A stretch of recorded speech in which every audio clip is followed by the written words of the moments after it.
Just got an incident come through of a dog in the Midlands area. Are you able to accept over? Are you friendly? Yeah, you just want a bit of loving, don't you? It could be a scold from boiling water. Horrible.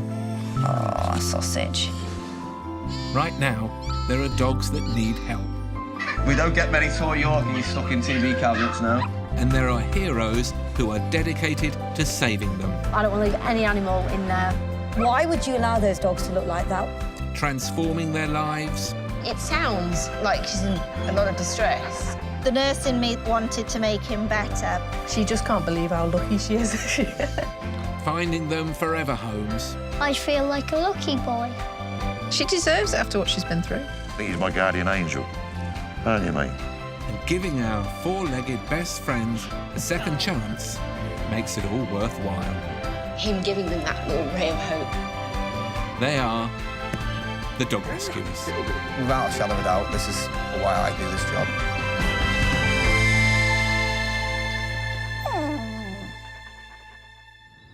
Today we'll be meeting some very sweet dogs that, for various reasons, haven't been getting the care and attention they need. Some of them, like Harley here, end up having an extended stay at animal centres because they need to be rehabilitated before they can go up for adoption. Living in kennels isn't always easy, but as we'll see, the staff try their best to ensure each dog's stay is as happy as possible. Yes, that includes yours. Good boy. Coming up. Get away from this door now. Inspector Anthony Joins refuses to be intimidated as he rescues a dog with a serious skin problem. It's the closest I've come to being assaulted, I think, for quite a while. What are you so worried about? Upheaval for Angel, the anxious Jack Russell, who has to find a new, less hectic home. The owner's upset, but she's doing the right thing. She's a busy lady, busy family. Just had a moment, didn't you, Taz? A really silly moment. And Hershey Bowl is called in to help an owner whose dogs have an uncharacteristic fight. You know, my job isn't just about rescuing dogs and helping them. Sometimes I end up rescuing people. It's midday on Merseyside. Just on our way to a job that's coming in Birkenhead. And Inspector Anthony Joins is responding to a report by a member of the public about two dogs apparently in a bad way. By the sounds of what has been described, they've both got skin conditions and there's fur falling out. If it is accurate, we're looking at a job where there is no treatment being provided, or not proper treatment anyway.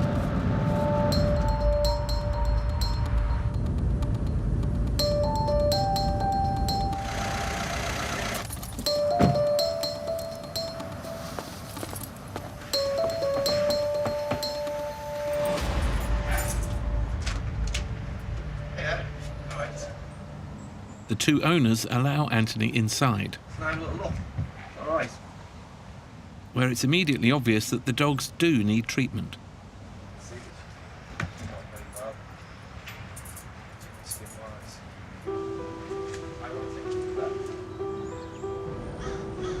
But when he suggests taking them to a vet, the male owner strongly objects and insists Anthony leaves. Police are on the way. The police are on the way, mate. Think I'm going away? You've got another thing coming. RSPCA inspectors were used to dealing with sort of verbal abuse almost on a daily basis, really. If things start to escalate, then you know you're going to need to get the police out so you can do your job. But also, quite often it can be to prevent a breach of the peace, to prevent yourself getting lamped, basically. Anthony wants to record what happens next, as it could prove to be useful evidence later. Luckily, the police are quick to respond to his call. Hi, mate.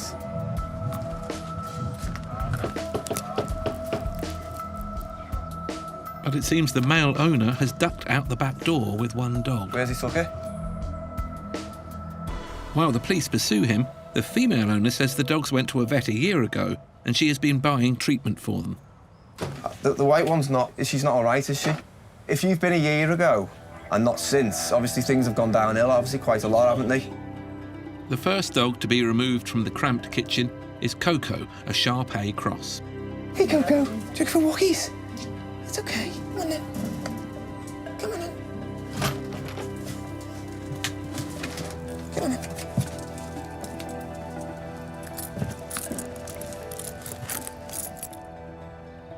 Anthony has already spotted a worrying issue with Coco. You see that pus coming out that ear?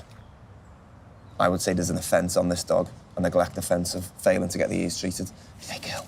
It's okay. Hey. Anthony puts in a call to vet Holly Jones. I've got 2 dogs. It's always massively helpful to get a veterinary surgeon out to the property and give an opinion there and then. Can you come now? All right, thanks. Bye-bye. They can inform the police officer these dogs are suffering, and we can get them away and get them to safety. At the house, the elusive owner has now been found, so Anthony can remove the second dog, a Staffordshire Bull Terrier cross called Marnie. Come on then, buddy. Come on then. Let's go walkies. Let's go walkies. Yep. The poor thing should be white, but she's got so little fur, she's actually pink. Well, it's barely got hair on its head, has it? So most of its fur's gone. And you can see here, we've got 3 open sores here on the back of its neck, which must be, you know, massively uncomfortable and sore. Hey, come on, girl. Come on, girl.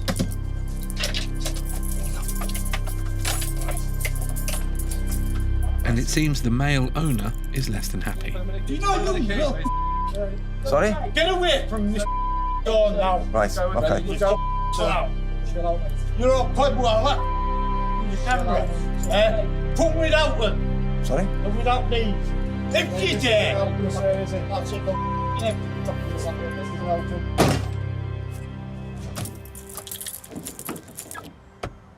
Vet Holly Jones arrives to assess the 2 dogs, starting with Marnie, who will be transported by Anthony's colleague, Inspector Lisa Lupson. She's clearly suffering from that skin to the point she's got secondary infections there. You can smell it. You can smell Smell the yeast. Coco also needs a once-over to assess her well-being. My main concern, eyes and ears. I think this one's particularly bad. Ugh. It's really infected, isn't it? Smelly. They've both got skin complaints that aren't being treated. The vet has certified that both dogs are being caused suffering by not being provided with veterinary care, OK? The police can now seize the dogs and hand them over to Anthony. But the male owner makes his feelings known once again. That camera comes this way, and I'll take your face off.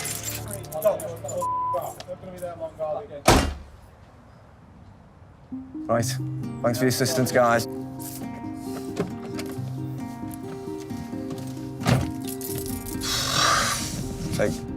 It's the closest I've come to being assaulted, I think, for quite a while.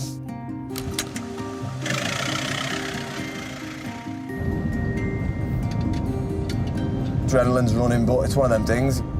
Holly can now examine Marnie and Coco in more detail and see just how poorly they really are.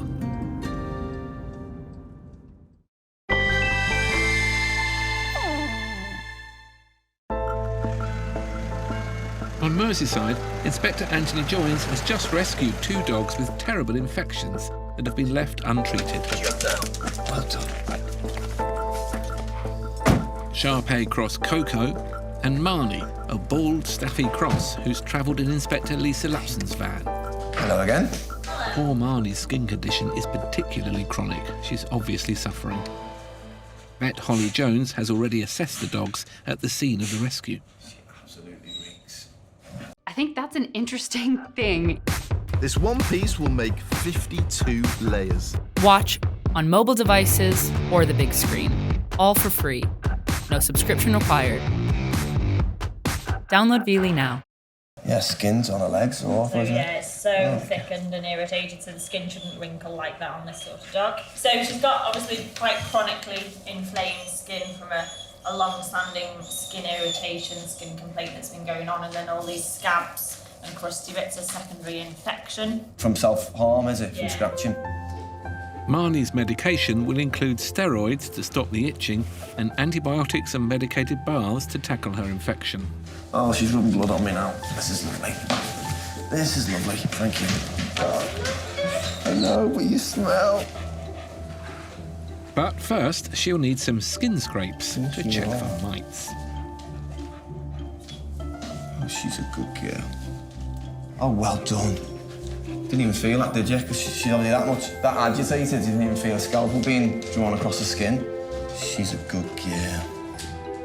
Mites burrow into the hair follicles and can be difficult to find, so Holly needs to take scrapes from several different areas of Marnie's body.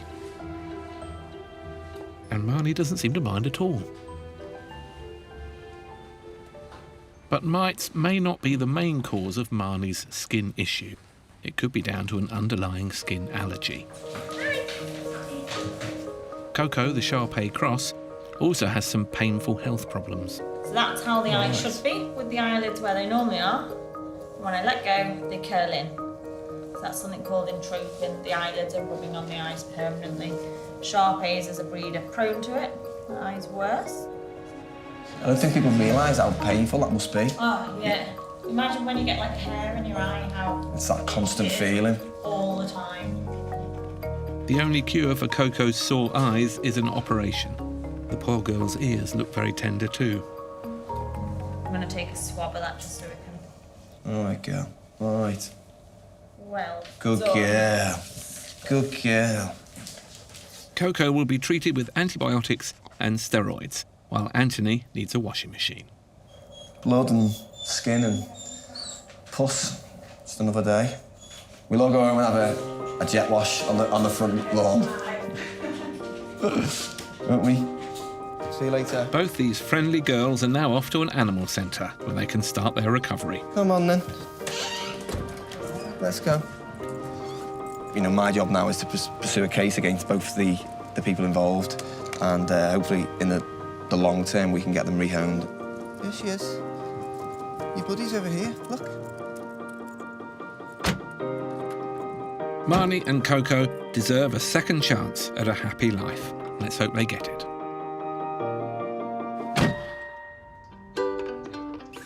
As we've seen with poor Marnie, dogs can be very susceptible to skin conditions. They're among the most common reasons dog owners seek veterinary advice, and they're something staff at Leybourne Rehoming Centre are very used to dealing with. I've joined animal care assistant Simon with my little friend Harley. Bath time. To talk about how they have helped Scratchy's itchy problem. I think Harley's up for this, or do you think he's going to hate you forever? It'll be a good experience for him. I think he'll enjoy it. And this little chap's had a bit of a skin problem, hasn't he? Yeah, so he hasn't had the easiest start to life. So he's had a mixture of, probably a poor diet, and he had a lot of fleas when he came in as well that wasn't treated. So as a result, he had a lot of fur loss. The skin was really, really itchy. We had quite a bad flea infestation. He's been given a flea treatment now to get rid of the existing fleas. But now it's good for him to have a bath to help kind of soothe his skin where it has been itchy in the past, to help his fur start growing back, as it should be. Does he have a special shampoo? We don't need to give him a special shampoo, just something that's going to help kind of soothe him a little bit. The allergies and that kind of thing, it can cause a bit of a smell in the skin, so it's good to keep it nice and clean on a regular basis for someone like him, where he has kind of had those troubles beforehand.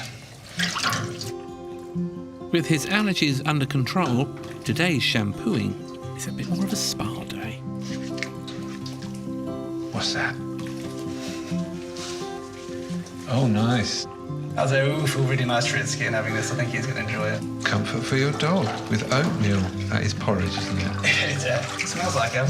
Smells good. Yeah, Harley, you won't be so whiffy. So hopefully that this area, the worst affected area towards his back, will all start growing through. It will take a couple of months at least for it to come back properly. Once it comes back, it will look absolutely lovely. There we go, it's all lovely rinsed. I think you're ready to dry him off. Yeah, bath towel area. Yep.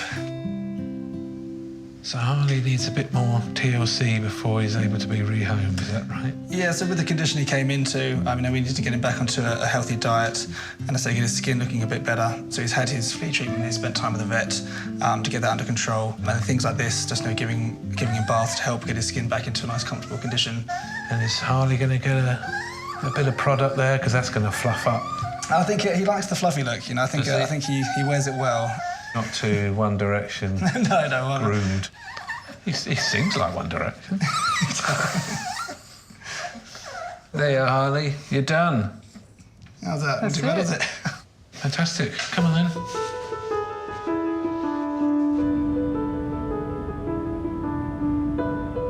then. It's a sunny morning down the East End. Morning. And Inspector Claire Dew is on the phone to her local animal centre. Just speaking to HQ, who says that you might have space that I could bring a little Jack Russell to. Sign over, it's a 9-month-old, long-haired Jack Russell female, very sweet dog. Yes, we can. Oh, you start. Hopefully I'll be with you by about midday. All right, lovely. Lovely. Okay. See you then. Okay. Thanks. Okay. Bye. Having found a space for the Jack Russell called Angel, Claire is on her way to collect her. Living in a very busy, frenetic household full of lots of people that just don't have time for her. But they quite willingly and quite rightly asked me if I could find her a new home, and I jumped at the chance.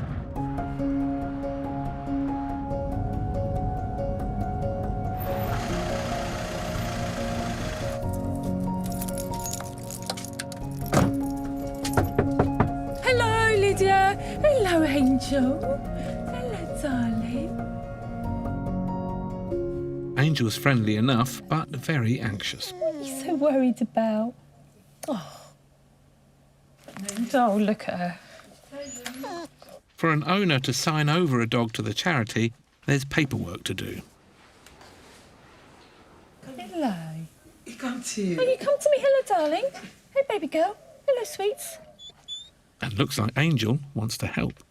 Come here. Oh, there you is. Look, we're going to sit up here while we do the paperwork. Where is everybody today? They're all still in bed? Oh, they're all in school. Lovely. Yeah, it's quiet in the morning. It's nice and quiet in the morning. Are you going to work or to college or something today? College.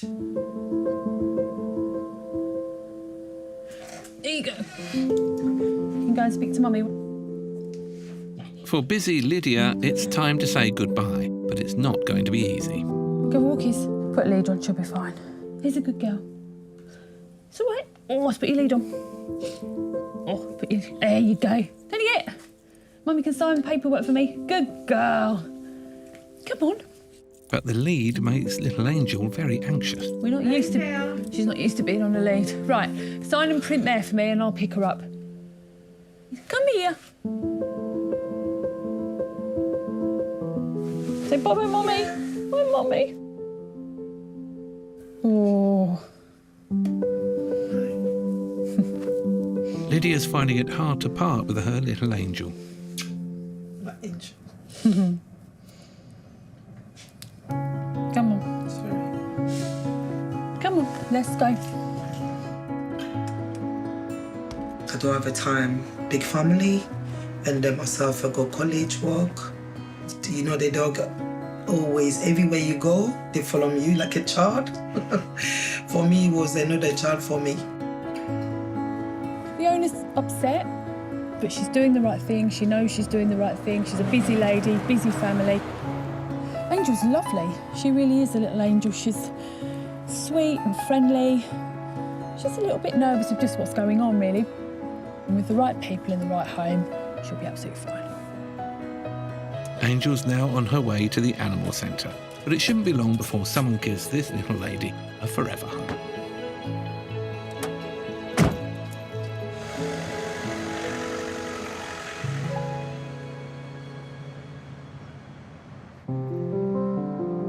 In a previous episode, we met two little pups called Pippin and Purdy. On a cold, wet night, a man was caught on camera dumping the defenceless duo in a garden.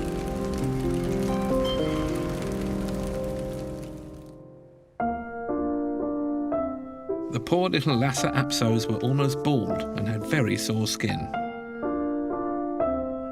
They were rushed to an animal centre, Come on out then, guys. where animal care assistant Georgie Meeks helped them to recover. They must have been absolutely freezing. If they'd have been found any later, they might not have been with us today.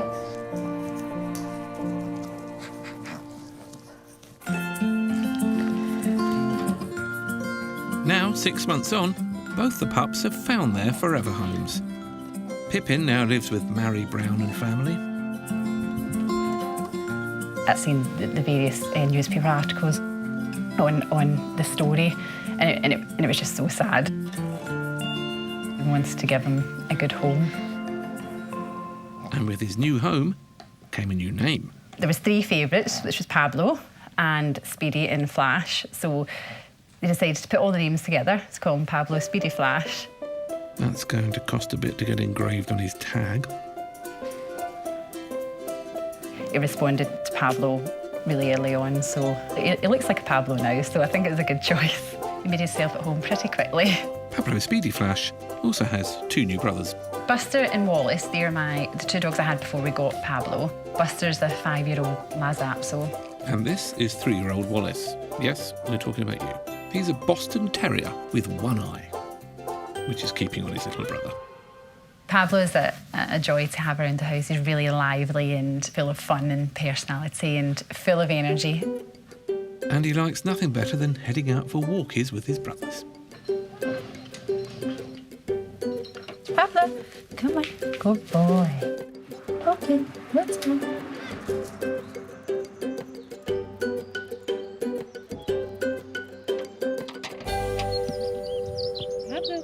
So this is like a doggy exercise area, which is great because I can just let them off and they can run free and it's completely safe for them. They absolutely love it. Pablo especially loves being outside. Pablo's really, really fast. It's unbelievable. When I first seen him at full speed, I was shocked. Well, he's not called Pablo Speedy Flash for nothing. If this wasn't slow-mo, he'd be a blur. And he's probably faster than the other 2 dogs. He's so quick for being so little. So it'll be interesting to see how fast he is as he gets older.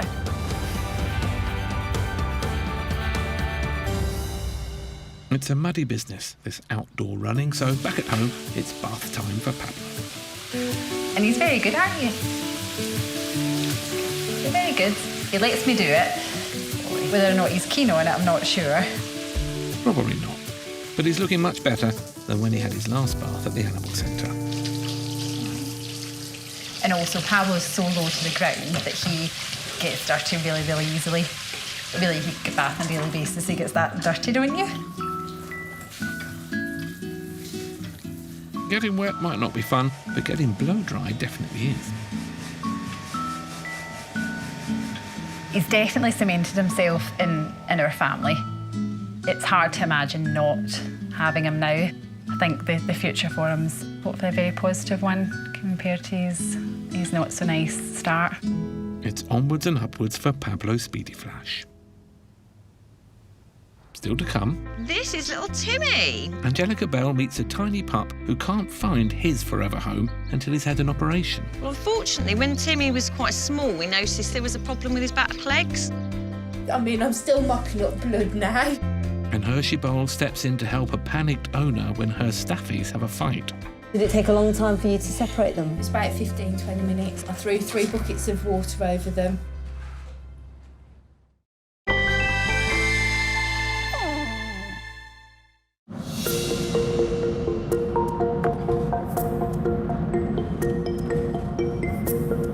I can see.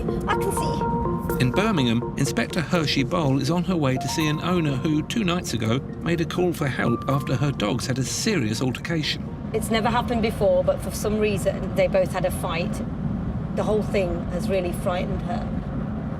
She's had both of the dogs for the same amount of time, and she loves them both dearly. And we had to have a conversation as well about which dog she gave up, and that was really difficult. It was heartbreaking to listen to her. The decision was made that she would get rid of the male dog. He's called Taz, so I'm picking him up for rehoming.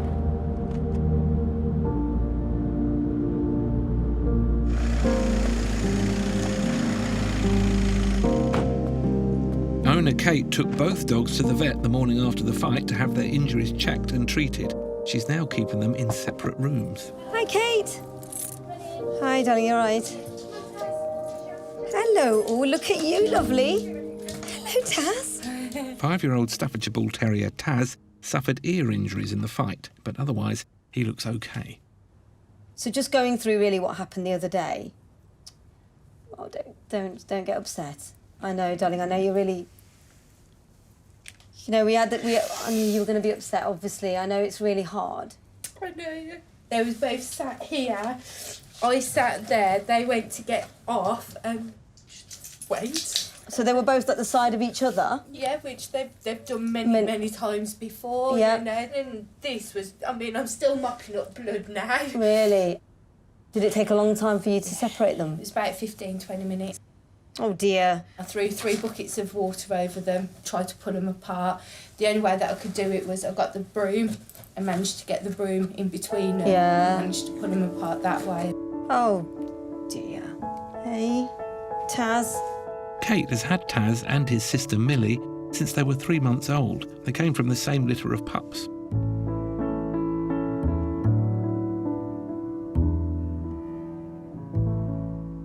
They've had their little niggles, like, you know, silly rivalry at each other. Yeah. This was nothing Right. like I've ever seen before. I just want him to go to a good home, a loving home. Yeah. Obviously, you know, we discussed the option of seeing if you had any friends or family or you know anybody that could Yeah. rehome him. Because I wanted you to really sleep on it, really think about it. But Kate also has a 2-year-old daughter to consider. I'd just be constantly Worrying. worried. Like, if she's, like, playing or something. You know, my job isn't just about rescuing dogs and helping them. Sometimes I end up rescuing people. And I just want to make sure that in this situation, we do what's best for you, best for him. It's very sweet, aren't you? You're a good boy, aren't you? Look at you, a daft dog. You are a daft dog. After 5 years with him, it's hard for Kate to part with Taz.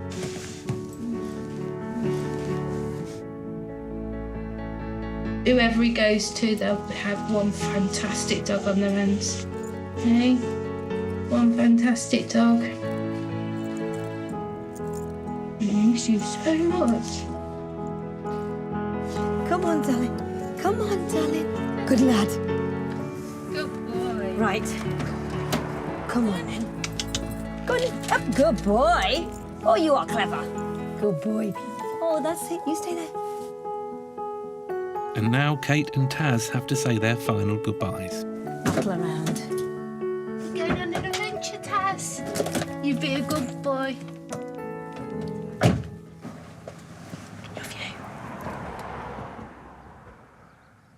At least Kate and Millie still have each other. It really is one of those unexplainable, really unfortunate, quite heartbreaking for the owner things. He is a lovely dog. I've got every faith that we will be able to find him a loving home, just as loving as the one he's just come from.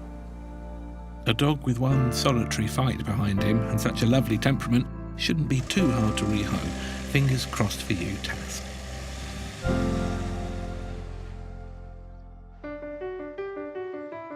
Across the country, RSPCA animal centres have been set up with one goal in mind: to give their residents a second chance at life. But when a dog isn't able to find a home quickly due to behavioural or health problems, that's when the charity's fosterers step in. Angelica Bell is at Millbrook Animal Centre in Surrey to meet some of their little guests that need extra TLC and the staff who are going the extra mile to help. Some rescue dogs are rehomed within weeks of being in kennels, but for others it can take much longer.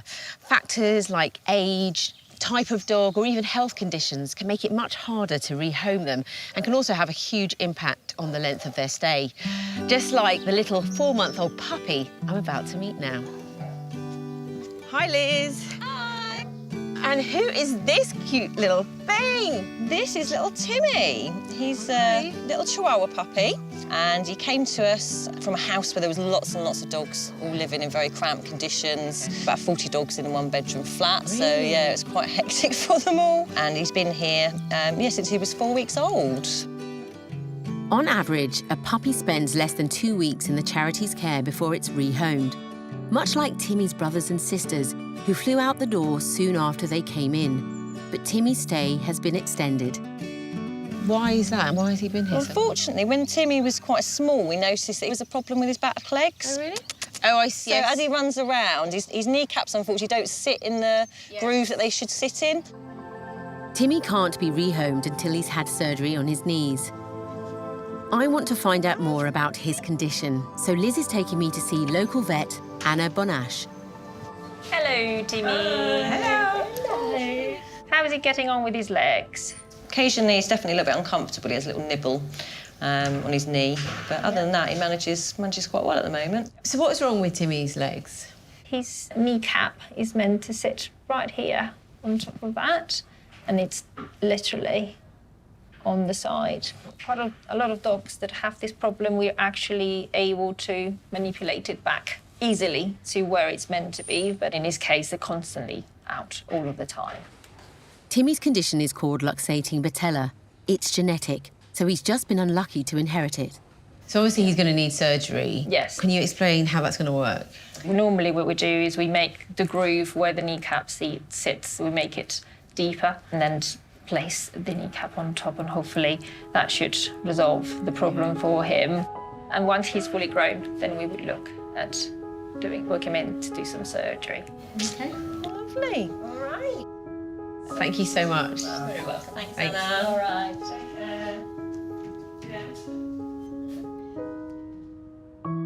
It will be a couple of months before Timmy can have his op. So for now, Liz has taken him under her wing.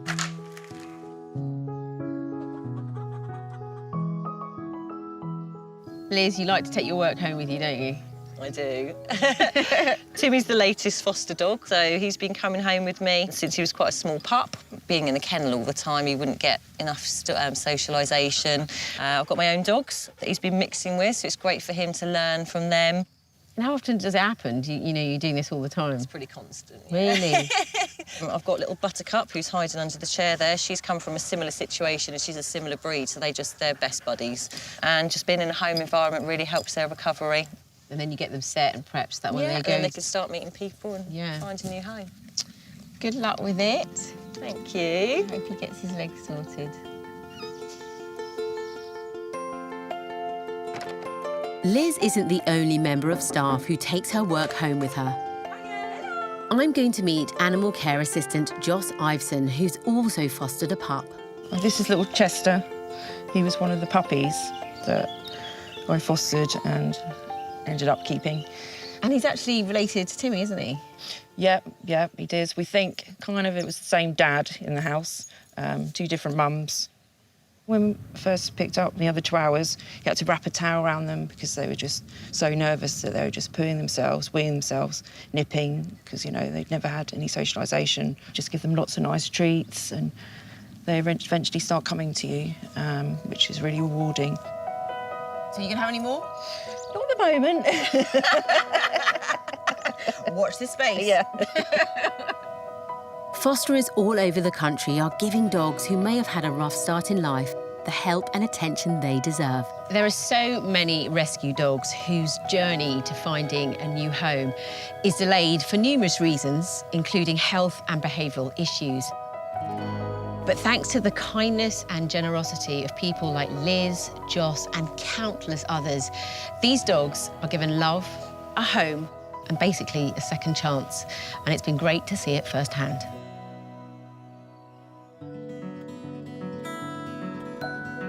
Earlier, we met anxious Jack Russell pup Angel. She was living with a busy family who didn't have time for her. He's so worried about. Happily, just a week after going up for rehoming, Angel found someone to make her the centre of his world. She's been living in her quiet new home with retired Peter Ellis for over 5 months now. I knew that, you know, she was just what I was looking for. I like small dogs and I prefer scruffy to manicured. I think that's a compliment, Angel. Peter's had to be very patient with her. When I first met Angel, she was very, very, very timid. She was quite a difficult little dog. She wanted attention all the time. It took her a few months, 2 or 3 months, I would say, to realise this is now her home. But even so, Angel still needs a time out in a quiet spot every now and then. Angel, you there, sweetheart? Come on. Angel. When she's had enough of playing and people, I guess, she just wants to get away from it all and normal places under the bed. I'm an airing cupboard man myself. It's just her way of saying, let's chill for a bit.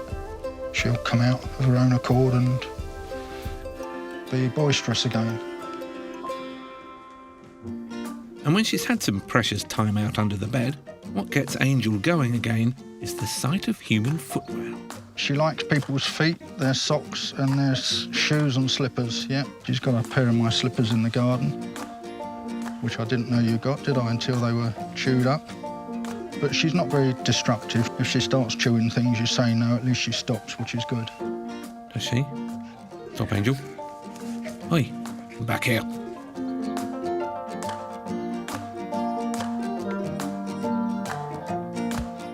We've got to teach her not to eat my post, haven't we, now? Stop ordering so many biscuits. Come here, sweetheart. Angel.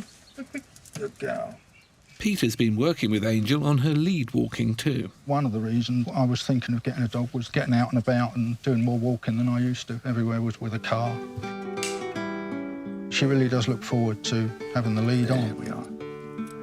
That's a good girl. She knows she's going out then.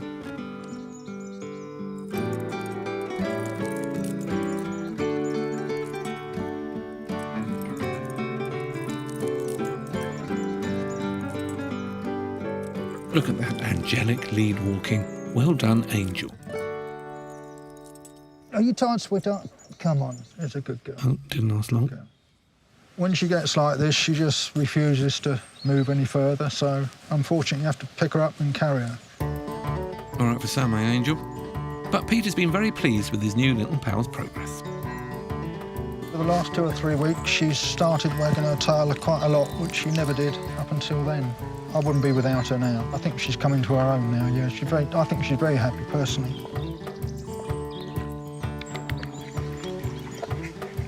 Where's the ducks?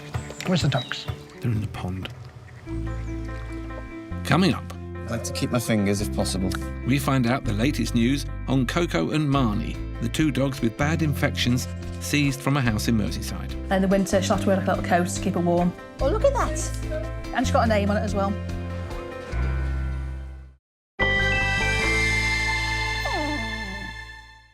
Come on then. Let's go walkies. Let's go walkies. Yeah. Earlier, Anthony Joins rescued Marnie and Coco. Hey, Coco. It's okay.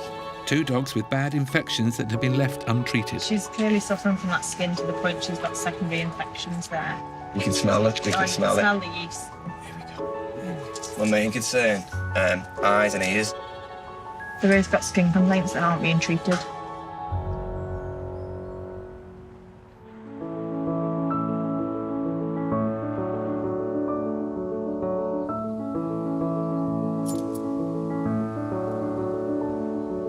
Four months on, and Shar-Pei Cross Coco is certainly looking a lot better. Hey, girl. Hey, beautiful. I know. I've got treats. You can smell treats. Let's go. Let's go. Come on. Come on. Come on. Antibiotics have helped to clear up her ear infection. Come on, girl. Set your lead off. Put your legs. Come on. Come on. You're a bit of a treat fiend, aren't you? Sit down. There we go. I'd like to keep my fingers if possible. I'd like to keep my fingers if possible. What's he doing? Hey. Coco's also had an operation to remove the excess skin around her eyes that was causing her lashes to rub on her eyeballs in a very painful way. Within days of having the eye operation, her demeanour completely changed. Her tail was up, her tail was wagging. She's happy. Sit down. But sadly, it's not all good news for sweet Coco. We noticed that she had what looked initially just like pressure sores on her elbows, and quite quickly and quite sort of aggressively, really, they changed in size and shape. We've sent a biopsy off to the lab, and unfortunately it's come back as a malignant melanoma, which is the worst kind of skin cancer, really. Which is just really pains me to say, because I just, you know, she's not that old, and she's such a beautiful dog. She'll live out her days now here. What's he doing? We're just going to monitor her progress, and we're just going to give her as many treats as she needs. That's going to be a lot of treats. Bless her. Come on. Think you win.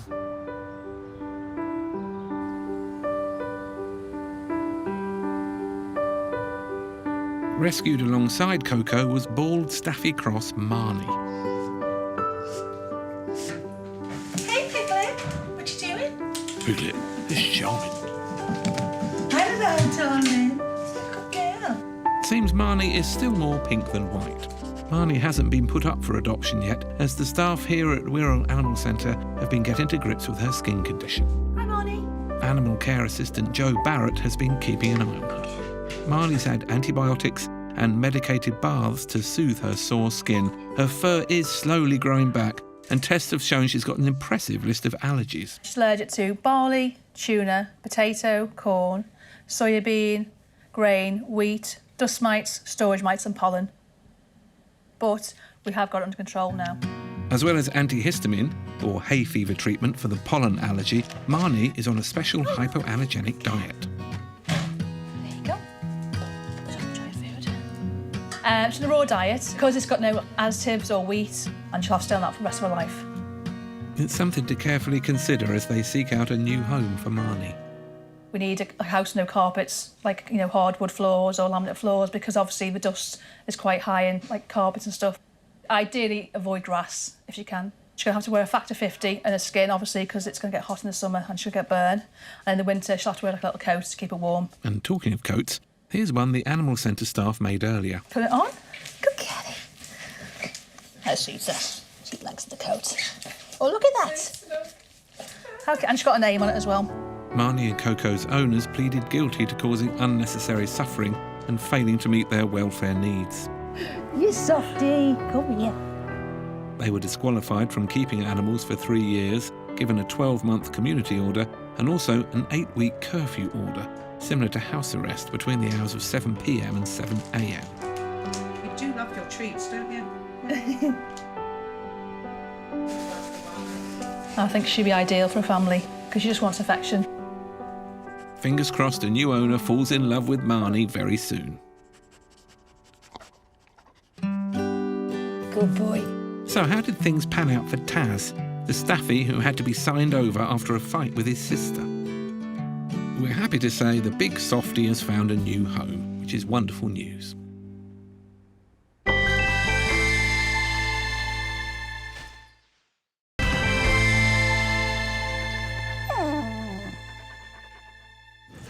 Hello and welcome to the Dog Rescuers.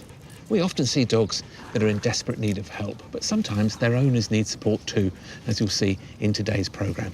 And I'm looking after lovely Raven here, who was sadly abandoned and underweight when he was rescued. This lot are nothing to do with it. Clear off, it's the Dog Rescuers. Coming up, horribly thin Jess needs Inspector Anthony Pulfer's help. Emaciated with no food, no water, not even a bed. It's not right. It's not right what's going on there. It's not how a dog should look. What are you doing up there? A very messy house poses a safety hazard to Roxy and Rocky. Because that's hot, isn't it? Yeah. There are lots of things in here that can get them hurt, so we need to do something about that, all right?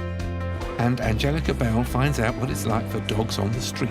That dog is their companion, and it's there for them every single day. And they deserve to be looked after. Hello, RSPCA Control Centre. Can I take your name, please? And when you say thin, how concerned are you? What can you see with this dog? In southeast London, Inspector Anthony Pulfer is responding to a call. We're looking at trying to see a dog at this address, stated as being emaciated. Very underweight dog, very thin, and concealed its ribs, hips and spine, which is very worrying. If Anthony wasn't worried enough, he's suddenly hit by a sense of déjà vu. I think I do remember this address.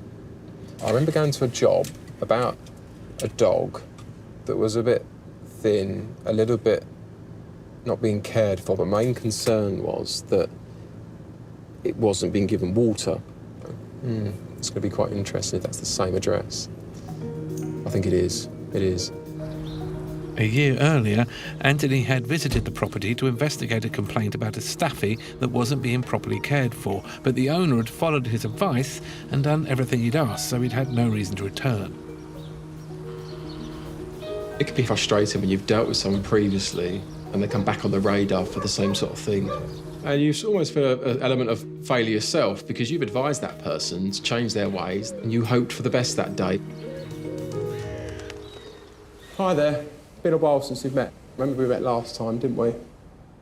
Anthony is taken into the kitchen where an obviously underweight dog is locked in a dog crate with no access to bedding, food or water. It's a different dog now. OK. You never get used to seeing a dog that's emaciated. It hits you like a rock in the face. You know you've got to do something. Who have you got now? The owners say they've given away their previous dog and have been trying to get their current dog, Jess, to put on weight since they got her 4 months ago. But Anthony isn't convinced. She's too underweight. She shouldn't be in that condition. Anthony is so worried about Jess that he wants to take her straight to the vets to be checked over, but the owners are not happy. Just so I'm clear today, are you not letting me take the dog to the vets? And become extremely verbally aggressive. It's not always easy to stay calm when someone's spitting, shouting in your face. But my job there is to protect dogs. I'm not happy to leave her here. At the moment I lose my rag or I get aggressive, it's not happening. So staying calm, talking to someone as if I'd like to be spoken to myself works sometimes to get a dog out of a situation in the best and quickest way. Right, this is where I'm at. I need to take the dog to the vet for an opinion of its condition. If you don't allow me to do that, I'll just have to get a police officer to come and take the dog off you. It's two choices. Eventually, the owners agree to let Anthony take Jess to the vets. As soon as I saw her in that condition, curled up, emaciated, with no food, no water, not even a bed, it made my mind up that she was coming away. You're all right, darling. Come on. That was quite tough. It's not right. It's not right what's going on in there. That's not how a dog should look. This dog needs to see a vet. I'm concerned this dog is thin for the one and only reason of not getting food and water. If Anthony's suspicions prove correct, poor Jess could be in danger of organ failure and even death. Anthony needs to get her to the vet urgently.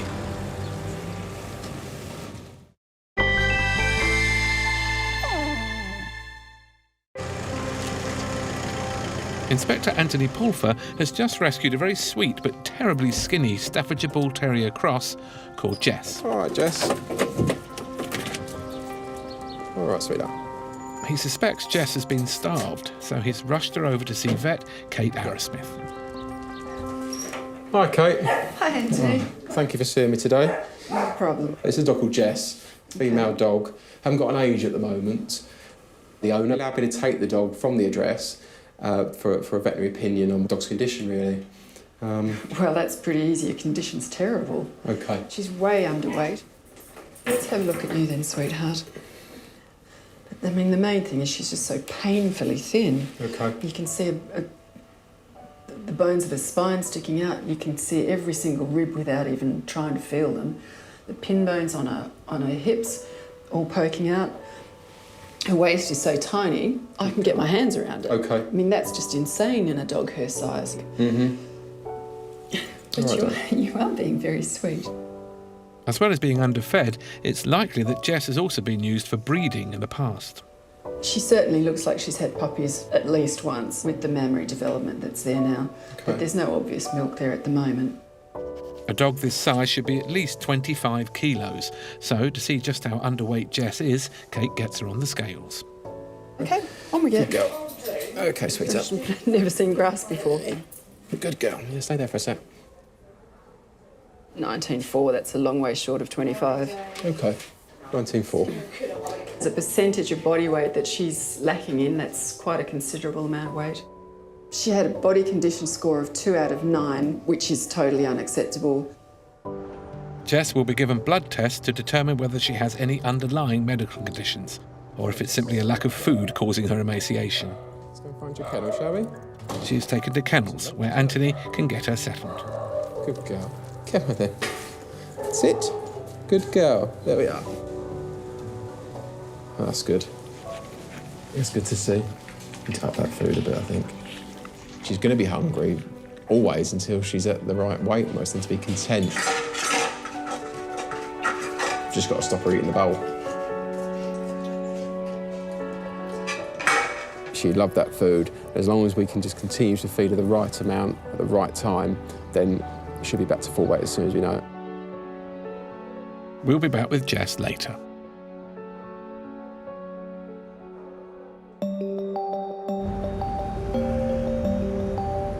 In Birmingham, Inspector Hershey Bowl is on her way to check the condition of a couple of staffy crosses. I've had a call about a couple of dogs. One of them is supposed to be very thin, saying that you can see its ribs, and the other one, it has a problem with its fur, and that's the only information I have at the moment.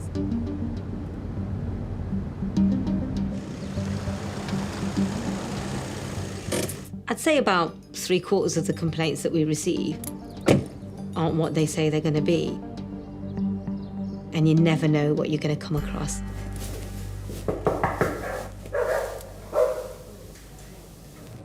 Hello? Hello? Hi, it's the inspector from the RSPCA. I've had a call about your dogs. They're well fed, well looked after. The house is in a bit of a mess. I can see that, sweetheart. Is it all right if I just have a quick chat with you? I know. Because you're here now and I'm here, so it's easier if I just speak to you. Will you take my dogs off me? I'm not going to do that, darling, OK? I can see them, and I've seen them through the letterbox. Yeah. But I do want to just speak to you about the flat, all right? Because obviously they're living in that as well, aren't they? You just never know what reaction you standing there in uniform is going to have. The majority of what I do is about advice and giving out help to people. You know, there is this massive misconception that I'm gonna take your dogs off you, and that's so not true. It'd be much easier if I can just step in and have a quick word. Yeah? What we will always try and do is work with the owner. The absolute last resort is to take the dogs away.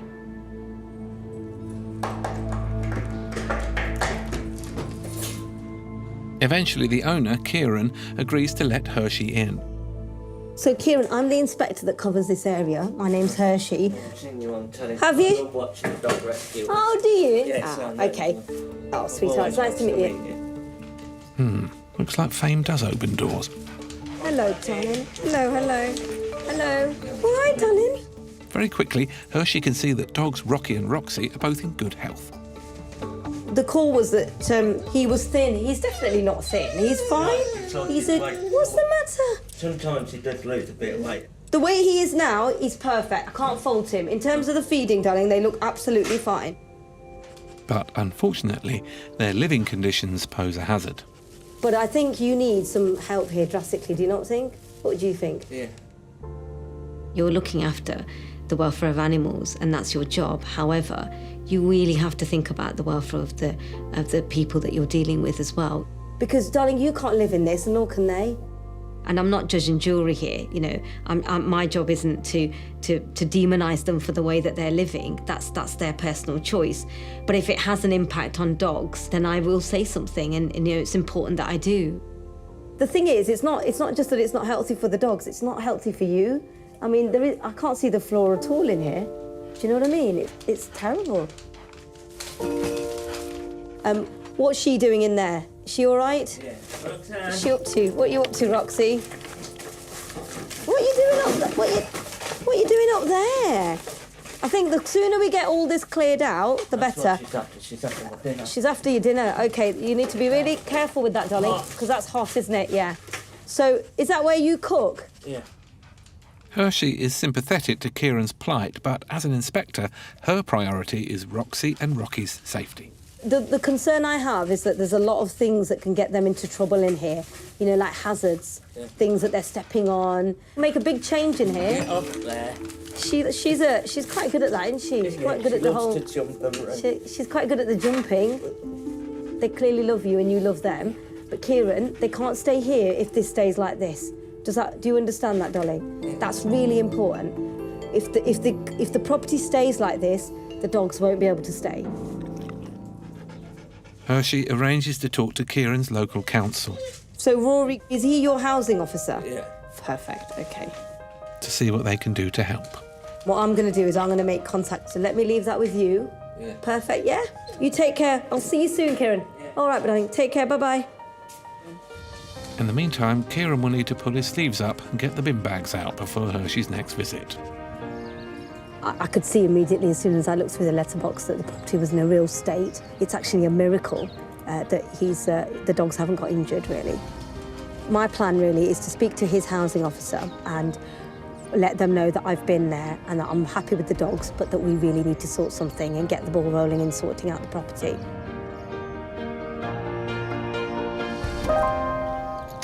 Wow, that's a big job for Kieran. I hope he's got plenty of bin liners. Knowing Hershey, though, I'm sure she'll do what she can to help both him and his dogs. We'll be back with them later. But first, we're joining Angelica Bell.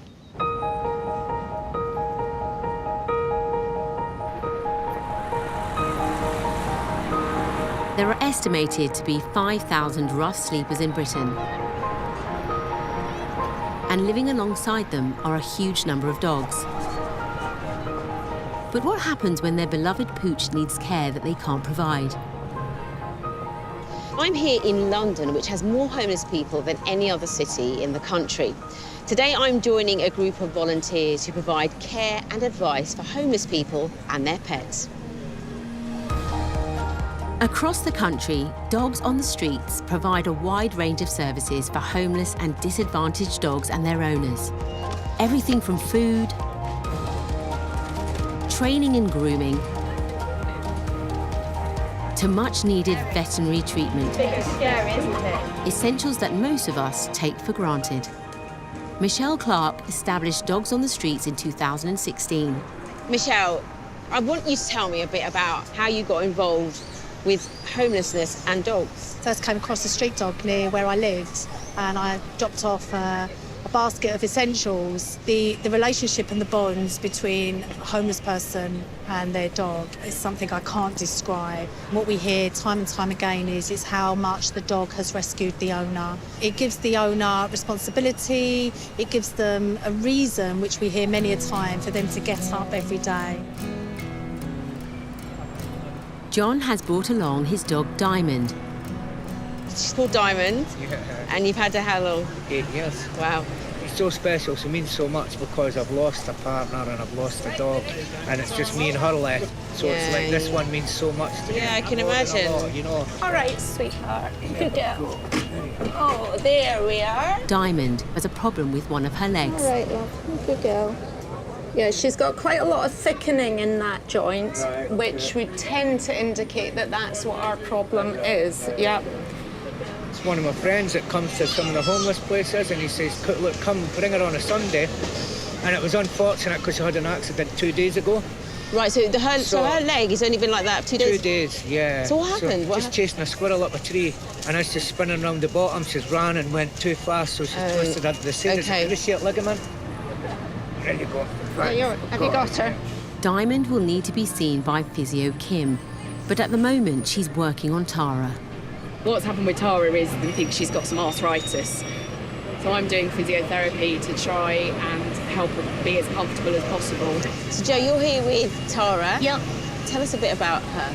She belongs to Robbie. He's a little shy and I'm his support worker, so I come to support him to fetch her so she can receive the up-to-date treatment that we couldn't afford otherwise without the doc's support.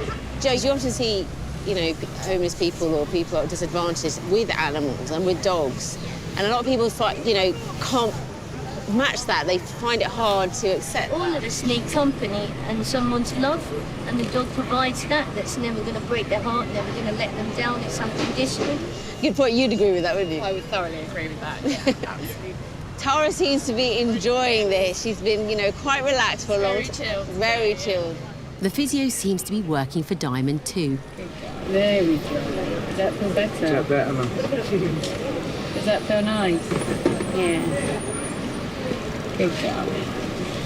I'm going to show you a couple of exercises, things you can practice with her to try and get her back on this leg again. So having this sort of facility is such a relief. Of course it is, of course it is. This is like godsend, isn't it? The veterinary services here are vital. Many of these dogs would go untreated if it wasn't for Dogs on the Streets. And hopefully she will be a lot more comfortable than she is now. And their vets, like Louise, deal with all kinds of cases, from routine worming to orthopaedic problems. But there are some cases they can't fix. In these situations, they work with local practices and animal hospitals to ensure these precious dogs get the care they need, and the organisation covers the cost. Right, and now we'll have a look at his legs, so I actually need him facing away from me, if that's okay. Leo is one of these dogs. He needs surgery to remove a lump on his leg. Leo has lived on the streets for over a year with owner Michael.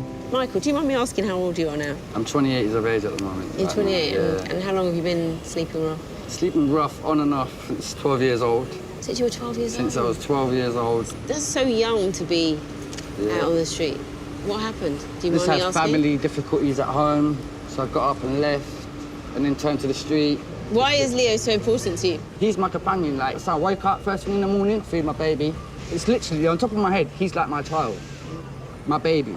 So no wonder you love coming and seeing Michelle and the guys. Yeah. Dogs on the streets are very helpful because they give us, like, food. Not just they just give us food, give us love and care. They give us someone to talk to, give our comfort. And if you didn't have it, you probably wouldn't have been able to... I wouldn't be able to do as look much for after him, him, yeah. as much, definitely. And it's helped Leo out so much. Even Leo loves him. It's like his family. It's lovely to meet you. Take care, Leo. I've been a vet for many years.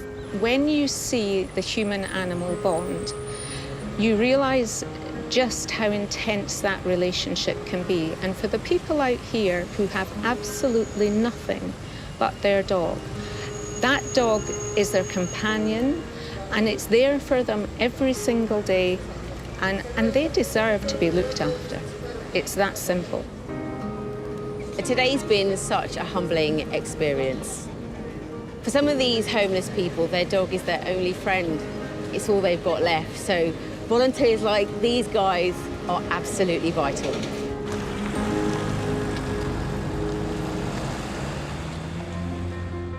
Coming up. Kieran, they can't stay here if this stays like this. Do you understand that, darling? That's really important. Can Kieran clean up his act and keep his dogs? Hello, girl. What's this? And there's a sad farewell for Cara, whose owner is struggling to take care of her. I want to get clean anyway. Get you It's some help. killing me. You need some help then. Urgently, don't you? Help. Yeah.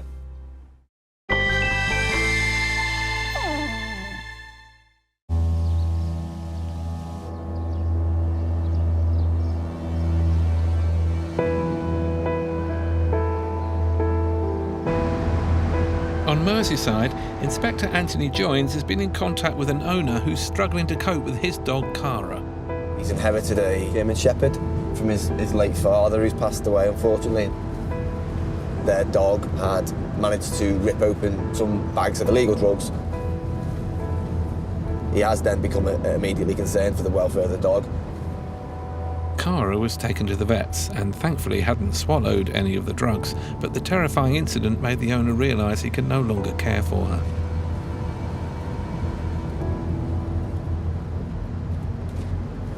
He's been in tears this morning on the phone, and I was almost in tears, to be honest with you, because I know he's going to see this dog as the last part of his dad, really, what he's got left. So, I'm going to have to deal with it in a sensitive manner.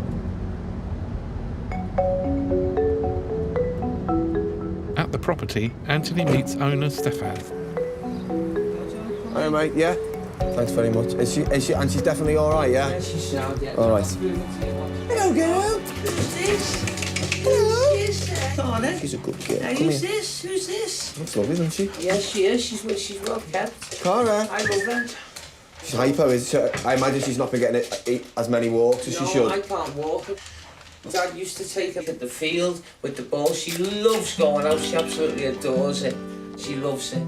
Is the garden secure? Let her have a little run. You want to play? Let's Yeah, who's this? What is it?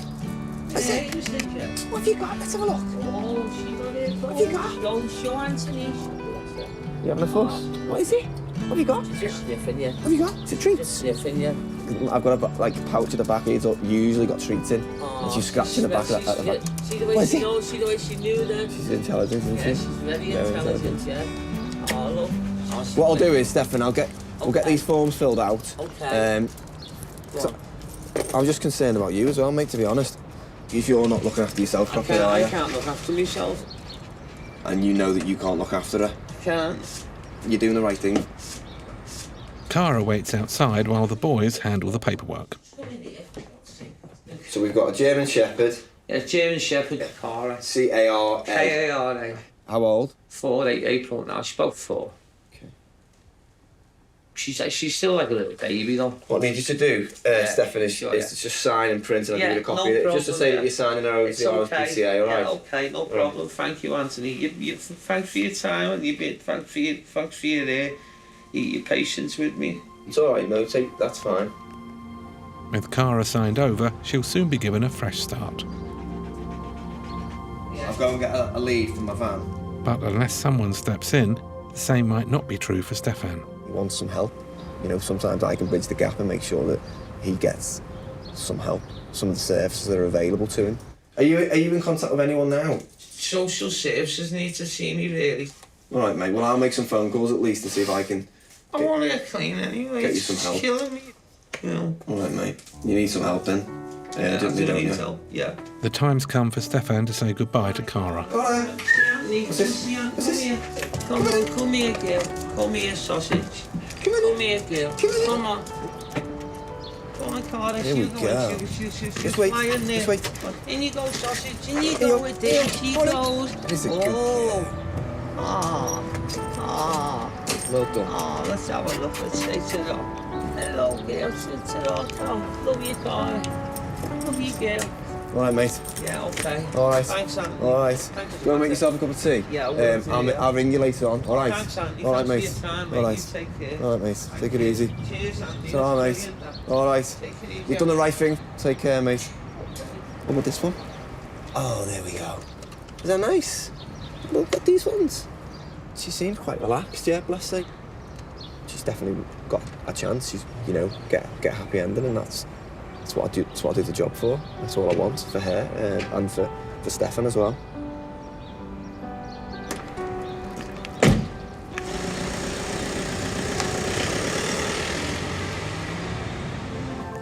All right, darling. Earlier we met terribly skinny Jess, who was rescued by Inspector Anthony Pulfer. It's not right. That's not how a dog should look.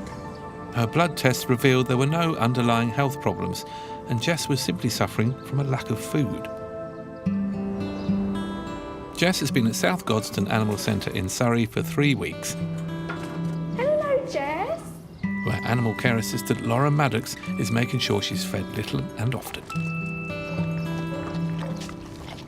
Jess really pulled on everyone's heartstrings when she first came in. She was very affectionate, very friendly. Sweetie. She has actually put on 4.5 kilos, which is amazing. And she's just continuing to make improvements in her weight and generally in her behaviour. Ready for your training? The staff at the centre do everything they can to ensure the animals in their care get rehomed. And to increase Jess's chances of finding her forever home, Lauren has been teaching Jess basic training. She's got focus on me, so she's looking at me, which is really, really good. It's what I'm after. Good girl. Down. Good girl. Liking that, aren't you? That's fun. Come, Jess. When Jess is rehomed, she'll need to be able to return to her owners on command, and being outside, surrounded by new sounds and smells, can make this more difficult. Jess, come! Jess, come! Come! But luckily, she's a quick learner. Good girl. So, Jess. She's enthusiastic about coming back. Jess! Obviously, we don't want her jumping, so I'm just waiting that one out. Ready? Find it. Jess! Jess, come on in. Oh, did you lose me? Yes, good girl. Jess, come. Good, so that time was a lot better. For her finale, a twirl, and a bow. Bravo, Jess. She's really shown focus and eagerness to learn, which will set her up for the future, which is all very positive. I've got great expectations for her. We'll be back with Jess later.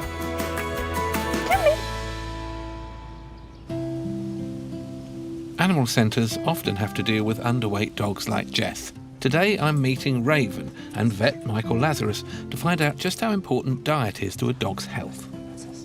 Now, tell me a bit about Raven here. He's a bit skinny. He was actually abandoned, so he arrived here as a very skinny dog. We just started to feed him up, get him back to a normal weight. He's not quite there yet, but we're definitely heading in the right direction. So how do you go about feeding him up? Because you can't just give him a ton of food straight away. When dogs have been starving for quite some time, it basically means that they've used up all the excess fat around their body. They're having to use energy from protein, from the muscles, from the deeper important fats around the heart and the liver. Right. But then if you suddenly go back to how a dog normally uses energy, just giving it loads of food, the body's still in this survival mode, so it doesn't know how to handle all this energy correctly. You actually can go into organ failure. So what you have to do is slowly reintroduce food into the diet. Now, the next problem you get, once you've got your dog up to normal weight, is going past into overweight. How do you avoid that? On the packaging, it's very clear. Look on the chart and it tells you how much you should be feeding for that day. If you're adding treats, you need to then reduce the amount of food from that guideline that you're using, because then you're just giving excess food. And some of the same health problems that humans have can arise, can they not? So that dogs can get diabetes? Diabetes, arthritis, heart disease. And what's the best way to weigh your dog? Pick it up and stand on the scales? Weight isn't actually that reliable because even within a certain breed, you can get a huge variation in how big a dog is. If you can clearly see all the individual ribs, your dog might be a bit too skinny. If you can't see or feel any of the ribs, your dog's a bit overweight. You look at the spine here, look at the pelvis. If you've got all these bones jutting out, you're on the skinny end. But if you can't see anything, and for example, if there's no waist to your dog, then you're on the higher end of the scale. You've got a fat dog. Exactly, yeah. Good thing about Raven is, because he's got such a lovely beard, you always know what he's been eating, don't we? Exactly. Find bits of cheese hanging in there as well, I think. Is that your favourite food? Lovely bit of cheddar.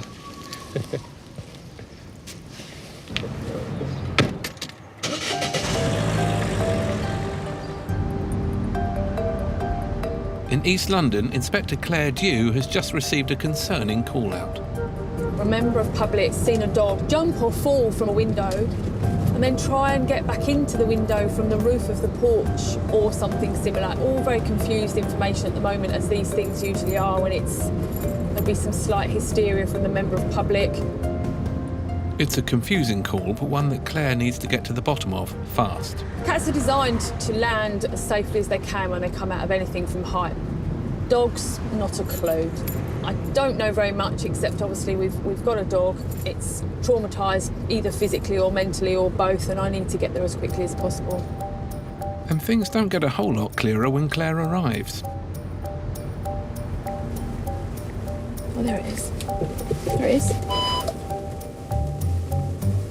How can it come out of the window? There is an open window.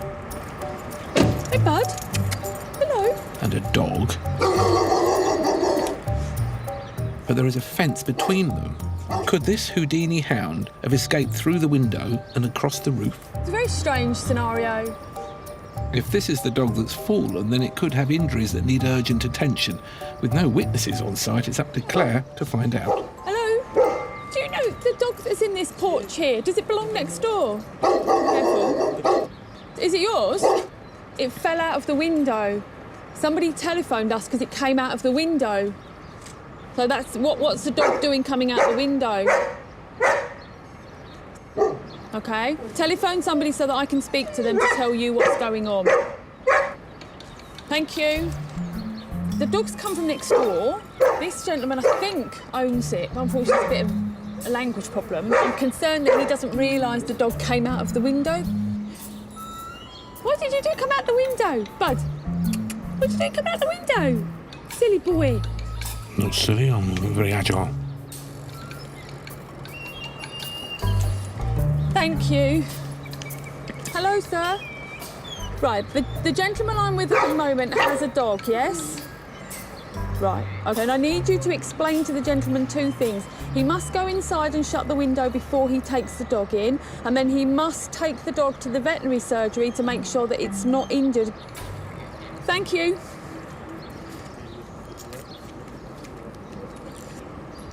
Now we are getting somewhere. He's going to go in and shut the window. Nice dog. Hey, excellent. Window shut. Hello. Yes, the window's shut, thank you. And he understands he needs to take the dog to the animal doctor, yes? Thank you. What's the dog's name? Tony. Oh, OK, good name. Right, this is my telephone number, OK? So when you've been and Tony is OK, then you telephone me, all right? Are you OK? All right, good. OK, thank you. He's a good boy. That's better. Good boy. It's a long way to come out of a window. It's a big dog. Even if it's only broken a toenail, it could be sore. So I'd rather it got checked out. It will also remind him if he has to pay to go to the vet every time his dog comes out the window, he might shut the window more often. Later in the day, Claire gets a call from Putney Animal Hospital to say that Tony has been given a clean bill of health. A thankfully happier ending and a reminder to keep your pets safe from potential danger. Jess, come! Coming up, we find out if Jess can find a forever home she really deserves. Got great expectations for her. Kieran, they can't stay here if this stays like this. Do you understand that, Dolly? That's really important. And can Kieran clean up his act and keep his dogs?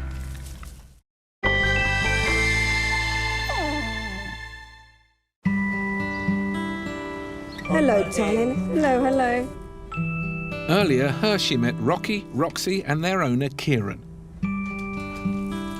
Although the 2 staffies were in good condition, their living environment posed a hazard to their safety. Careful with that, Dolly, because that's hot, isn't it? Yeah. So a concerned Hershey was forced to give Kieran an ultimatum. If the property stays like this, the dogs won't be able to stay.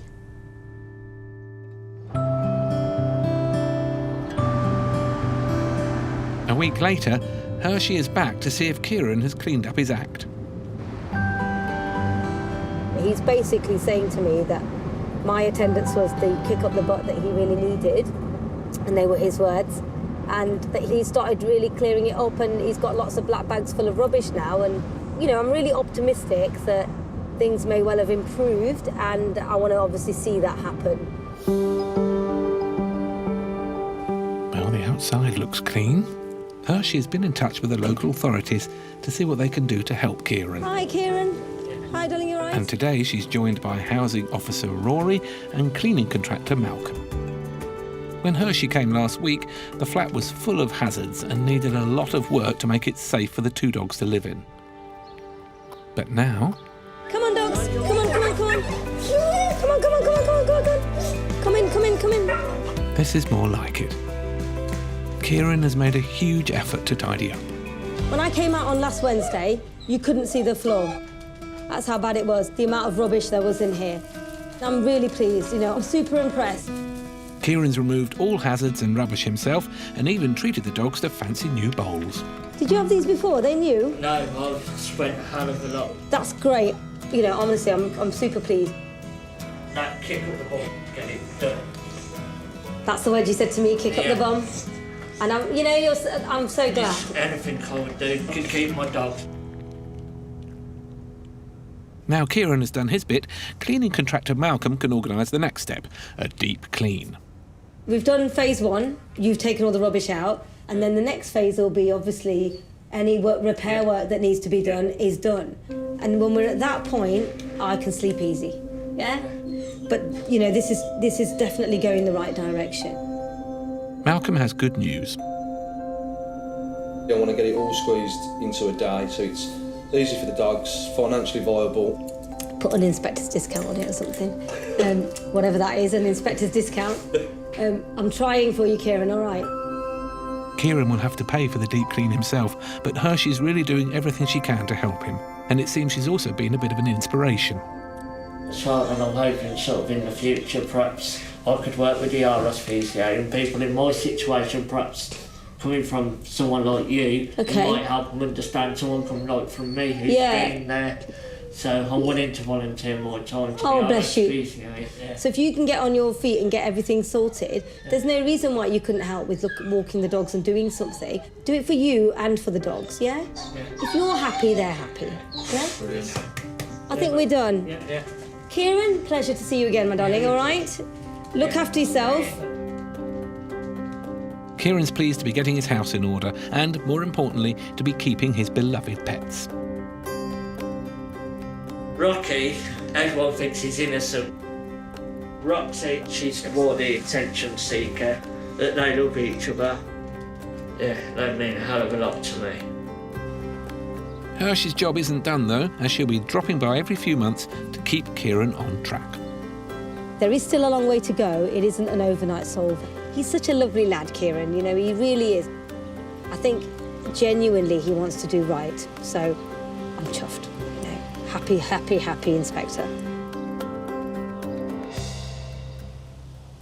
In you go, sausage, in you go. Is it good? Earlier, we met German Shepherd Cara, whose owner Stefan was struggling with drug addiction. Inspector Anthony Joins helped Stefan to access rehabilitation services. Good girl, go on. She's a relatively young dog still. I think she's doing quite well. Good girl. You know, we got a couple of tennis balls out, and she seems quite happy. She's going to do just fine, aren't you, girl? Hey. She's in a centre now where the staff will spend loads of time on her. Hopefully the future's really bright, which is just fantastic news, isn't it? And the great news is, after only 2 weeks in kennels, Cara's already won a new owner's heart and will soon be going to her forever family. Earlier, we met horribly skinny Jess, who was rescued by Inspector Anthony Pulfer. That's not how a dog should look. She was only 19 kilos, a far cry from what a dog her size should weigh. Condition's terrible. She's just so painfully thin. Blood tests showed that there were no underlying health problems contributing to her skeletal frame. Her waist is so tiny, I can get my hands around it. OK. Jess's owner pleaded guilty to causing unnecessary suffering. She was banned from owning animals for 5 years and fined over £700. 9 months on, and Jess has gained an incredible 11 kilos. She is now looking much happier and healthier. You'll be glad to know this lovely lady has also found her forever home. Jess is part of the family. Bless you. Despite the hay fever, for Richard Wheeler and his 4 children, it was love at first sight. Well, the first time that I saw Jess, I knew it was meant to be. I just knew that she was going to be part of our family and fit in really well. And she has, so. Luckily, Jess is pretty fond of them too. Very affectionate, full of love, and loves being loved. You give her affection, she'll follow you around, no matter where you go. She's the only dog that I've known ever that'll come up to you and give you a full frontal kiss. I'm not talking about a gentle peck, I'm talking about whacks you in the face with the nose, right on the lips, and it just puts a smile on your face. OK, morning. That's very sweet, but that is not how I like to wake up. Jess has a special connection with one of Richard's daughters, called Jess. I do like her having the same name. She's like my little twin, but in dog form. Jess, no, the other one, has been with the Wheelers for almost 6 months now and has really come into her own. This is a lot of attention, isn't it, eh? Milk attention. That's one thing she loves. You're a good girl. Jess's personality, full of beans. Absolute full of beans. Doesn't seem to be a dull moment. She is the queen of the castle. Absolute queen of the castle. This pampered princess's happily ever after was written in the stars. I think it was destiny. I do believe it was meant to be for us to find Jess and for Jess to find us. She's just a wonderful dog that, for me, was so glad to be a part of. Yeah, hey? Gorgeous girl.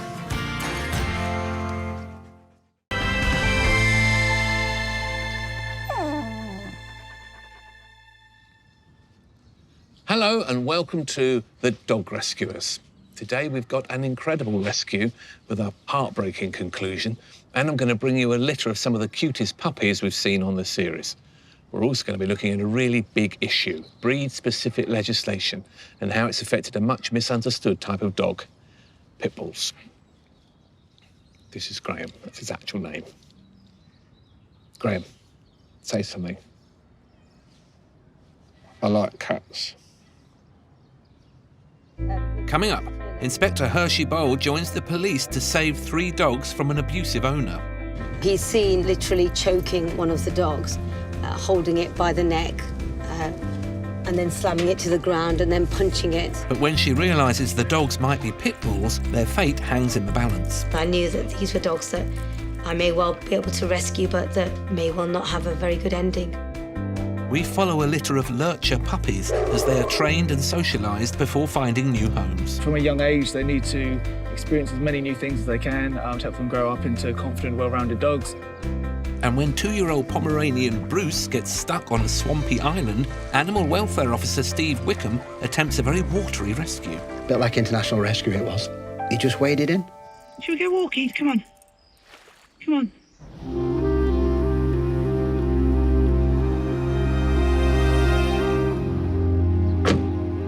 Morning, Nikki. It's just to let all of you know, I'm doing a warrant this morning and literally about to leave the station. In the West Midlands, Inspector Hershey Bowl has been investigating some disturbing CCTV footage. The council operators have seen a man beating one of his 3 dogs on this CCTV footage. He's seen literally choking one of the dogs, holding it by the neck, and then slamming it to the ground and then punching it several times in the head. And it is actually quite horrific. He has 3 kind of large staffy-type dogs, and the treatment of one of them is absolutely appalling. It's not uncommon for me to see CCTV footage. It's something that I've dealt with quite a lot in my time as an inspector, but every time I see it, you know, it's just as upsetting, if not more, than the last time I had to watch that.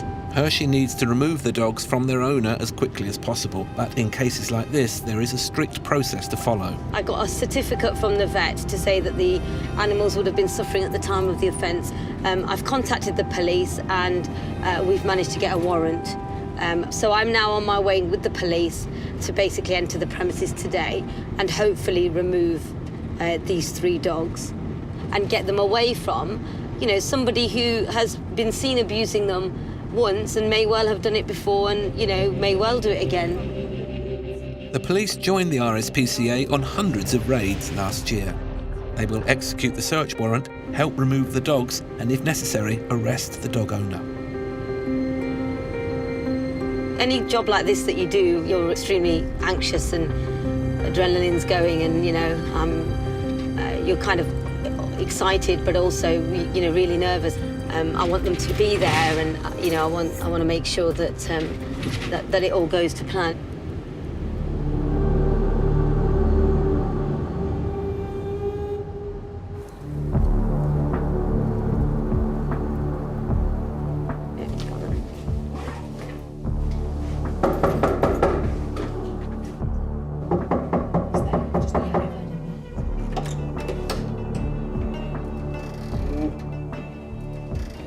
How are you? Okay, we have a warrant to come in your premises. Under the section 23. Are you dogs friendly? As the owner and the dogs are in the flat, Hershey calls for backup to help transport the 3 animals to a place of safety. Hi, Nikki. Nikki, just to let you know, I'm in and PCO and 3 dogs are at the premises. Right. So I am definitely going to need somebody, if possible, please, to come. I can explain what this is about. We've seen that footage and we have a warrant to come in, okay? My That's dogs, why they're we're my here. kids. I'm going to my kids. Right. The RSPCA here, okay? All right? They will be taking your dogs away to have them examined by a vet. Now, it's in your best interest for you to stay calm with us. You're not going to understand what's going to happen. Right. Take the dogs. You need to stay calm with us, Michael. No, they're not my dogs. They're not my dogs, they're my little girls. Right. That's why we're here, to investigate what we've seen. Yeah, look at them. Listen, Look at them. Michael, Look how healthy they are. Right, and that's Now, You ain't taking my dog. Right, Michael. Right, I don't want to arrest you here and now. Okay. Right, so calm yourself down. Right, I'm going to put handcuffs on you. All right. Why the names? Look how healthy they are. How can you take healthy dogs? The RSPCA will decide that one day. They'll be taking them to a vet and they'll decide if they're healthy or not. While the police calm the owner down, Hershey explains what's going to happen. Unfortunately, due to the footage that we've seen on CCTV, these dogs are going to be removed today, and we do have a warrant for that. I want to make sure that the dogs are healthy and happy. The dogs are going to be going with me now. Obviously, for their benefit and for their welfare, what I would like to know is, you've got 3 dogs here, is that correct? Yes. OK, which one of those 3 is the one that you say might be difficult to handle? For, yeah. OK, brilliant. We'll kennel them separately, would that be better? Yeah. Are they likely to fight with each other if they're in? Let's just keep around. OK, great. Hello, darling. Hello, my darling. The first dog, Izzy, is taken to the van. I'll put you on a lead. Good girl. The owner takes the second dog, Diva. All right, darling. Whoa, whoa, whoa, whoa. You're gonna walk for me. Let's walk. So the other one in the middle is the daughter of this one, and then that's the daughter of the other one. Yeah. Oh, right, OK. You've basically got 3 generations of dog. Right, OK. Diva, calm down. In. Good girl. Can she jump? While Hershey's colleague takes Lady, the third dog, she and the police arrange for the owner to be interviewed. You're not being arrested, but you will be interviewed on tape. So if you want a solicitor, it's in your interest to sort one out beforehand. We're doing this on a voluntary basis at the minute because obviously you're being compliant and obviously we all appreciate that. So if you come to the station, decide you're going to walk out, one of the officers would... No. How long till they get I can't answer that question. The priority for me today is to sort out the dogs. The dogs will be taken to the vets to be examined for signs of abuse. But there's one unexpected problem. When I actually got to see the dogs, you know, properly and in front of me, immediately my heart sank because it was very obvious to me that they were of a pit bull type. I knew that these were dogs that I may well be able to rescue, but that may well not have a very good ending.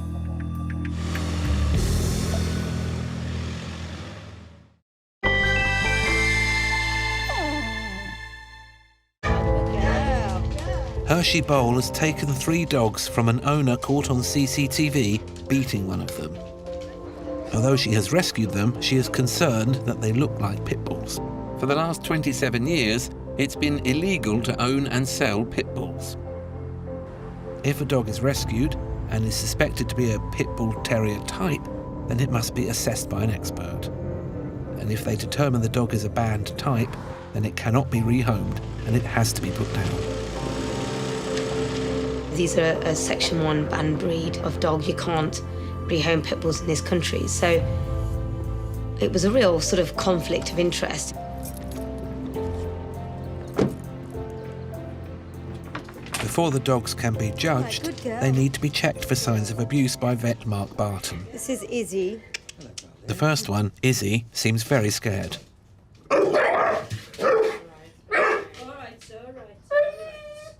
Right, let's get her muzzled. Yeah. All right, darling. She's stressed out. You can hear her. She's very stressed out. She doesn't know where she is. We don't know how much contact she has with other people. We don't know how much contact she's had with the vet. Unfortunately, he needs to examine her. And the only way we're going to do that is put on a muzzle. It's whether she's better with you, then. It might be male. That's just sensitivity. Yeah, I don't know, yeah. I think she's very food orientated, so she's just better with you than she is us, isn't she? Good girl. Or maybe it's a man thing. Good girl. Mark checks Izzy for old wounds and scars that may indicate a pattern of abuse. These ears a bit sore for you. Oh, sweetie, it's not going to hurt you. She's a lovely dog, you know, she's a lovely-looking dog, and it's all very confusing. She's okay. She's got a little bit of irritation around her face. Her ears are a little bit red, but otherwise she's in reasonable body condition score. She's quite happy. She's just a bit frightened. It's a difficult day for them, and she's away from her daughter, from her granddaughter. She's come into a room with some people who are who are poking her that she doesn't know, in a bright environment which smells quite funny. There's dogs that are barking in the background which she doesn't understand either. So all in all, it's just quite a stressful event for them. Come on then. Right. Mark repeats the checks with Lady. This is the, dare I say it, nicest of the three. This is Lady. So on the footage, there are 2 dogs that are on leads. The dog that he hits and also the other dog that we've just examined. This is the dog that's loose all the time. Hello, sweetheart. You're going to close your mouth so that you can listen to your heart. Good girl, Lady. You're just a bit more chilled out, aren't you, sweetheart? A bit red around her eye as well. Yeah. She's a good girl. Like her mother, there are no obvious signs of abuse. The third dog, Diva, was the one allegedly attacked by her owner. Oh, Diva, you're such a happy dog. It's clear all 3 dogs have very different personalities. I'm a complete stranger, and she's more than happy to wash his face. To wash my face and have a love and, All right, darling. and have a cuddle. But if they are pit bulls, then their temperament doesn't really matter. Dealing with pit bulls is a strange thing for the RSPCA because we don't look at breeds, we look at dogs. You know, it's a dog, it's not a pit bull to me. If it's being mistreated, I don't care, it needs me to help it. Mark has finished checking Diva. There's no broken teeth, everything looks pretty immaculate in there. Often bruising around the heads, around their eyes. She's a little bit red because I think she's just super excited, but no bruising in the white part of her eyes, in her sclera. Realistically, it's really difficult to see any bruising, even road accidents. Often we see very little bruising. This means the CCTV footage will play a crucial role in any prosecution that is taken. With a lot of these dogs, they can be quite severely abused and beaten, and actually, without the CCTV evidence, we have very little to go on because she is a clinically normal dog. You know, you have a duty of care to ensure that you meet the animal's needs and make sure that it's protected from pain and injury, disease and suffering. And to cause that yourself it's absolutely barbaric as far as I'm concerned. The police will interview the owner. But now, Izzy, Lady and Diva will need to be assessed by a trained police dog legislation officer who will determine if these 3 are pit bull terrier types. For Hershey, it's deeply unfair. You're in a conflict then in your own mind, because there I am rescuing these dogs. But essentially, you feel like you're condemning them to death. You're literally just taking them away to put them to sleep. And the only way that you can rationalise that in your mind is knowing that if you take them away, they're not going to be beaten anymore.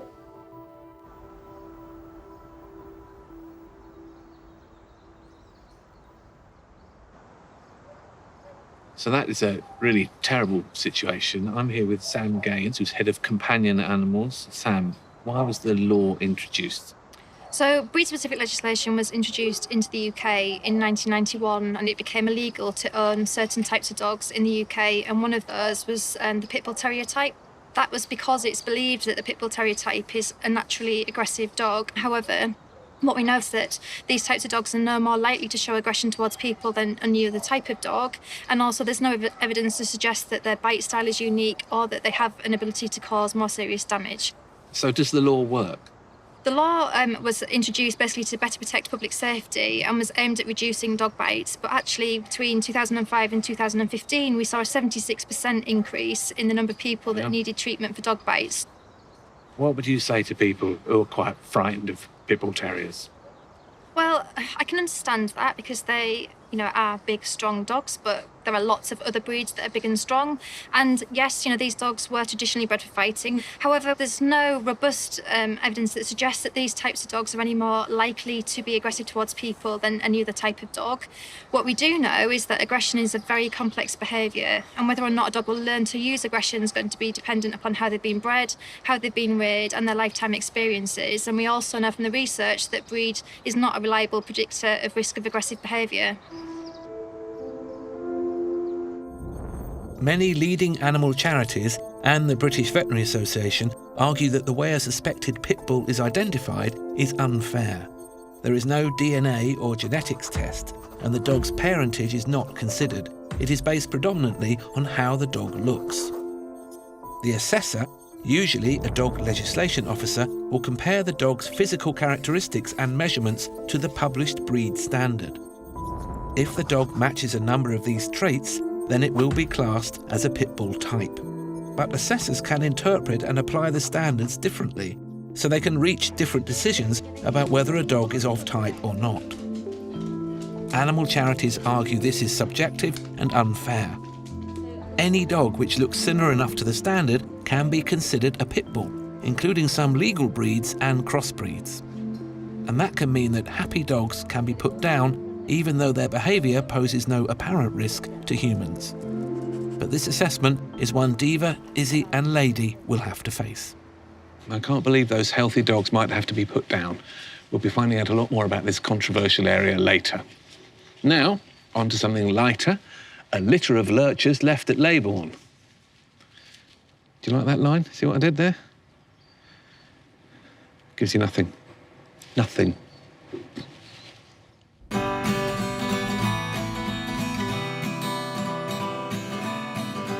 Leybourne Animal Centre look after hundreds of dogs every year. Many are older, mature dogs. But occasionally, they get a unique bunch of arrivals. Like these guys, a litter of 5 beautiful lurcher puppies. They arrived yesterday after their owner gave them up as they are the result of an unplanned litter. They're now 12 weeks old and they've come to see vet Bruce McCleary. What have they eaten? They're on sensitivity food mashed up with water. And are they all eating? So yeah, they're eating really well. Very interested in food. More than 500,000 puppies are born in the UK each year. If you have a new puppy, then get them registered at a vet as early as possible, as they should have their first set of jabs by 8 weeks. First vaccinations for distemper, parvovirus, adenovirus, which is hepatitis, leptospirosis and parainfluenza. The big killers of those are really the distemper and the parvovirus, but in fairness, they're all quite important. And then the one that goes up the nose is kennel cough. It's called kennel cough vaccination. It's actually for a particular bacteria called Bordetella. So you can still get a cough once you've had this from something else, but you won't get a cough from this, which is the most common cause of a cough. Bruce runs a new puppy health check on them. We always check all puppies for umbilical hernias, just because they can be quite common. Want to have a look in the mouth, see if the teeth are starting to come through. Boy dogs, you always just need to check that the testicles have come down the way that they're supposed to, because testicles that stay inside can become cancerous. Just make sure that the heart sounds normal, no murmur, and no crackles or rustles in the chest, which could mean that there's fluid or infection in the chest. Okay. There is one female in the litter called Willow, and she's tight. Let's turn you around. There we go. I'm hoping the ones that are scrawny will be less scrawny the next time that we see them. But because of the breed, we're expecting them to always stay a little bit thin. Lurchers are supposed to be quite lean dogs. You always actually see their ribs, even as they get older. Okay. One of Willow's brothers certainly doesn't have that problem. This is Lumpy, isn't it? Yeah. There we go. But he's just so much bigger than the rest. You take all the food, don't you? He's not really called Lumpy, don't worry. Lumpy has been chowing down all the food and Willow has been missing out. The dogs will be split into 2 groups based on their sizes, which should help ensure they each get their fair share. You've got to be a little bit careful, because sometimes when there are some that are a bit bigger than the others, they tend to push the smaller ones out of the way. Clearly someone's been biting your nose as well, because you've got a couple of wounds on your nose, which is unfortunate, but not the end of the world. So all 5 puppies look good. If we can get their weight up, then I think they're all going to be good to go to homes. For now, staff will spend time socialising and training them, providing them with some much-needed life skills. See how they get on with that later. Come on then. Coming up, find out the fate of Izzy, Diva and Lady, who Hershey saved from an abusive owner, but who might be banned pit bull terriers. They're lovely dogs. They've done absolutely nothing wrong. They've had a really horrible time. You know, the owners hit them, mistreated them. Wouldn't it be great that we could just give them that happy ending? And when Bruce the Pomeranian chases a squirrel into a swamp, he gets more than he bargained for. There he was with his back to me, swimming into the middle. And I called him, but he wouldn't have it, and he just finished up on a little grass turf.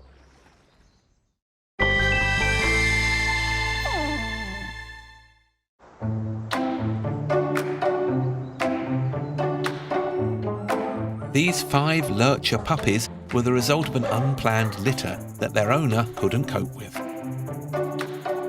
To prepare them to be rehomed, 3 of them are having their daily socialisation training with Animal Centre Supervisor Simon McArdle. Willow, in the middle, is the only female of the litter, and she's a little more suspicious than her brothers Oak and Lumpy. So this is our puppy socialisation area. It's a place that we bring our young puppies to get them used to different sounds, textures, just basically a different environment. From a young age, they need to experience as many new things as they can to help them grow up into confident, well-rounded dogs. Every time they are brave enough to try something new, Simon heaps on the praise. Well done, good boy, clever lad. See, just kind of give them a bit of encouragement to try out different things that maybe they wouldn't do on their own. And then it, good boy. Oh, come in. Clever lad, good boy. The boys are tearing off, but Willow needs a helping hand. Be brave. Ooh, ready? You gonna climb up? Oh, look at you, so clever. You're so clever, yeah. You don't want to put too much pressure on them. If they don't want to do it, that's fine, don't push them into it. But if they're going to do it and they do it confidently, then give them loads of praise, tell them how good they are. Ah, bit like me, really. Simon will also be getting them used to the puppy chalet, a purpose-built den that replicates a front room. Well, some of it does. You guys. It's good that they are going off exploring new things, but every now and then they're going to want that little bit of reassurance, so they kind of come back, make sure everything's still okay, and then they'll pop off again. It's good that they are happy to explore and not just kind of glued to your hip the whole time. Willow is still cautious, but Lumpy and Oak jump right in. The 2 black and white ones are quite clumsy, and they get a bit overexcited, and they'll kind of be trying to run, and then one of their legs goes, and they just kind of topple over. So they're still getting used to being able to run full throttle, I guess. Clever boy. There you go, dude.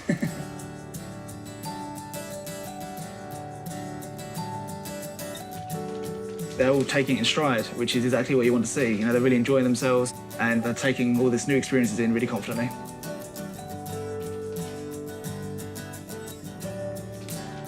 Putting in all that effort now will make rehoming them a dream.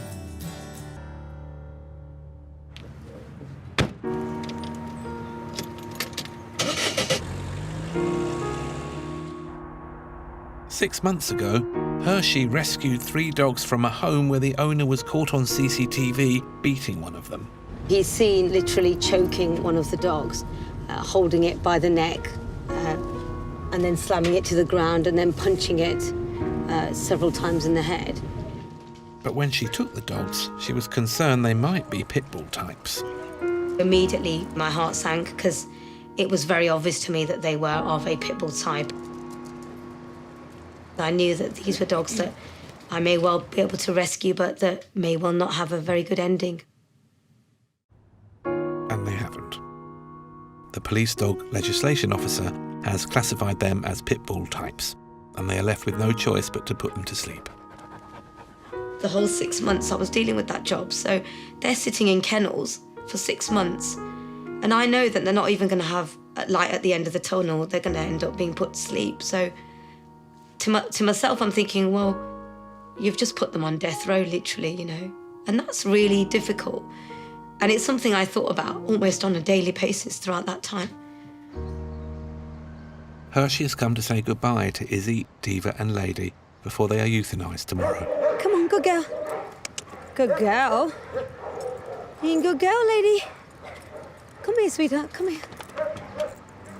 Come on, then.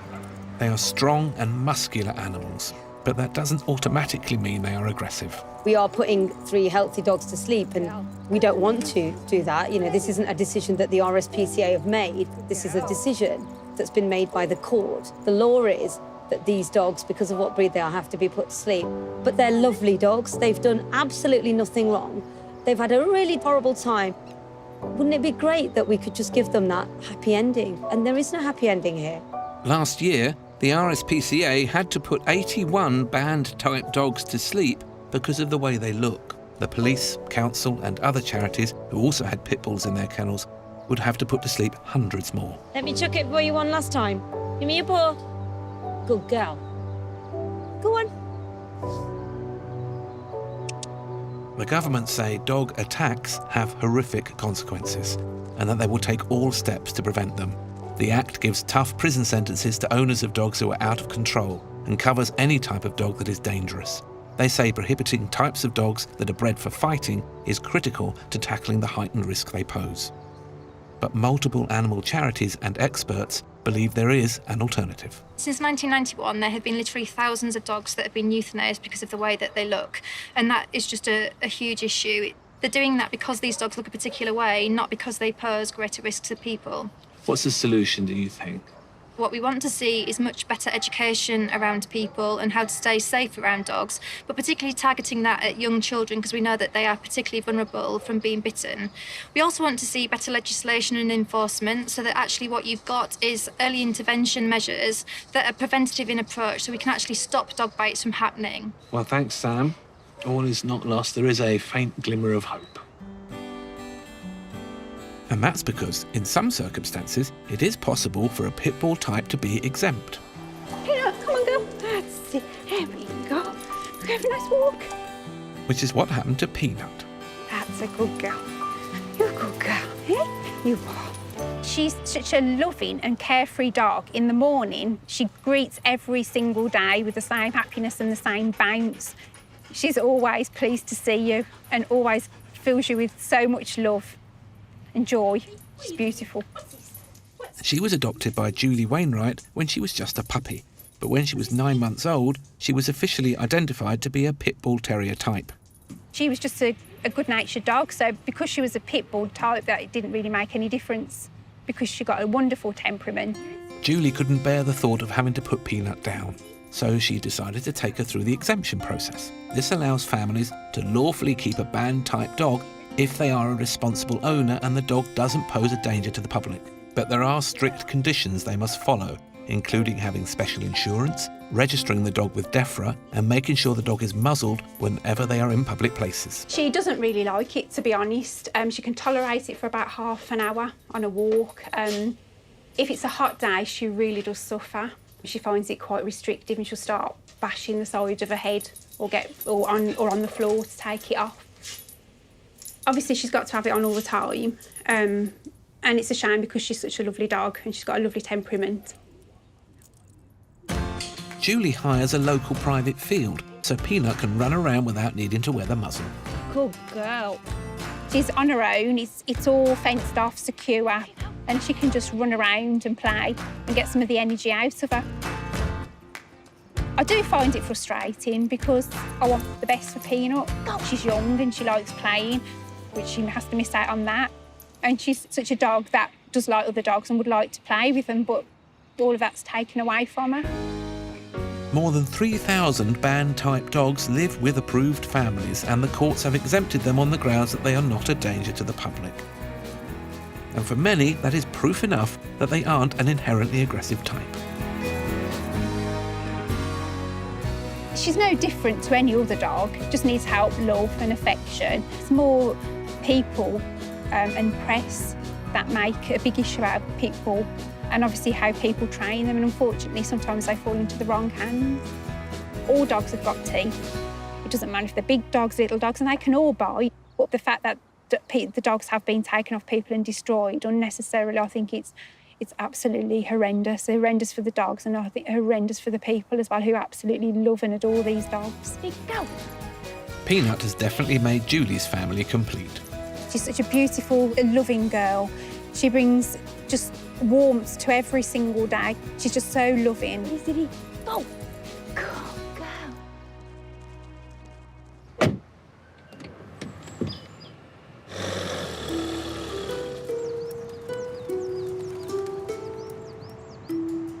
Sometimes a call comes in that requires an inspector to have a lot more kit and gear than needed on your ordinary everyday rescue. And that's just what happened in this swampy water when Pat and Glenn Wadeson's 2-year-old Pomeranian got himself into a right pickle. Bruce saw a squirrel. He ran after the squirrel, and I called him back, and I never heard nothing. And then when I got to the edge of the pond, and there he was with his back to me, swimming into the middle. And I called him, but he wouldn't have it, and he just finished up on a little grass turf. Poor Bruce was stranded on an island 15 feet away from solid land. He was surrounded by waist-high, bacteria-laden water that was full of tangled tree roots. There was trees at one side, and I thought about walking across the trees to try and get there. I realised how brittle the trees were and how swampy it was. And all I was worried about with Bruce was he was about that much in water, which isn't a lot, but for a short dog, and you could see he was shivering, couldn't you? You see the dog suffering, you see him getting cold, you see him getting distressed. Glenn's attempts to coax Bruce out of the swamp were not working. Unsure of how deep the water was, he needed an expert with some know-how. And luckily, Steve Wickham was just the charm. He was already wet and cold. I don't think he really wanted to get back in the water and swim. If he'd stayed there for too long, then he would have got even colder. After donning a heavy-duty dry suit, Steve began his mission. A bit like International Rescue it was. And then was it Steve, he steps off the bike and he's walking towards me, and it was just missing that slow motion mode as he walked across. He just waded in. Steve tethered himself to a safety line and headed out towards freezing cold Bruce. There's a good girl. But it wasn't just the icy water Steve had to worry about. We're in full equipment, we're not looking like a normal person. I've got a helmet on, I've got a dry suit on. It will scare a small dog, definitely. Should we go walkies? Should we go walkies? Come on. He was barking at it. Oh, he was. He was backing away as well. Come on, let's go walkies. Because I thought, oh God, he's just going to tip over the other end, do you know what I mean? Let's go walkies. After 2 hours stranded in the swamp, Bruce's misadventure was finally over. Come on then. Come on, let's go walkies. Let's go walkies. Yeah.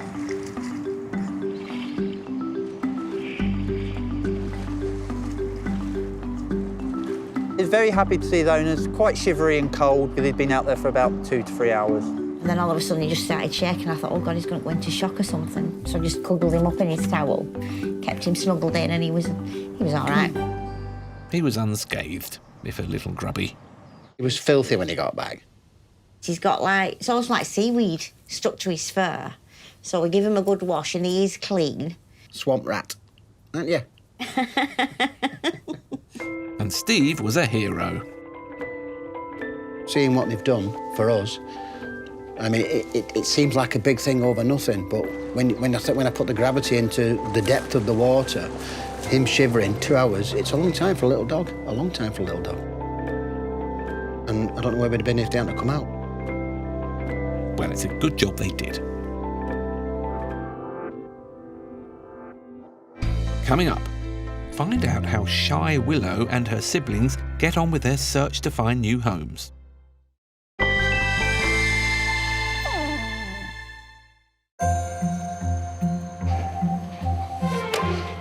Morning, Harmsworth. Harmsworth Animal Hospital in North London is one of the busiest in the country.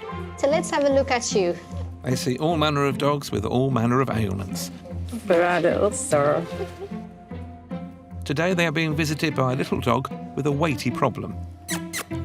Babin, a 9-year-old jug, no, I'm not talking about her ears, half Jack Russell, half pug, has been brought in by her owner, Adriana. Yesterday, she was really lethargic, not herself. She wasn't climbing up the stairs. So I booked her in today, first thing in the morning, to make sure that she's okay. She's going to be checked over by vet Anna Spasievich. Baby. Come, baby. Let's go. Not sure Babin's too keen. How can I help today? Basically, yesterday, she was really, not acting herself. She was quite lethargic. I walked her about 15 minutes and she was panting quite a lot. Okay. She doesn't usually pant, especially if she hasn't been running or anything like that. Let's have a look at her. Let's get the coat off.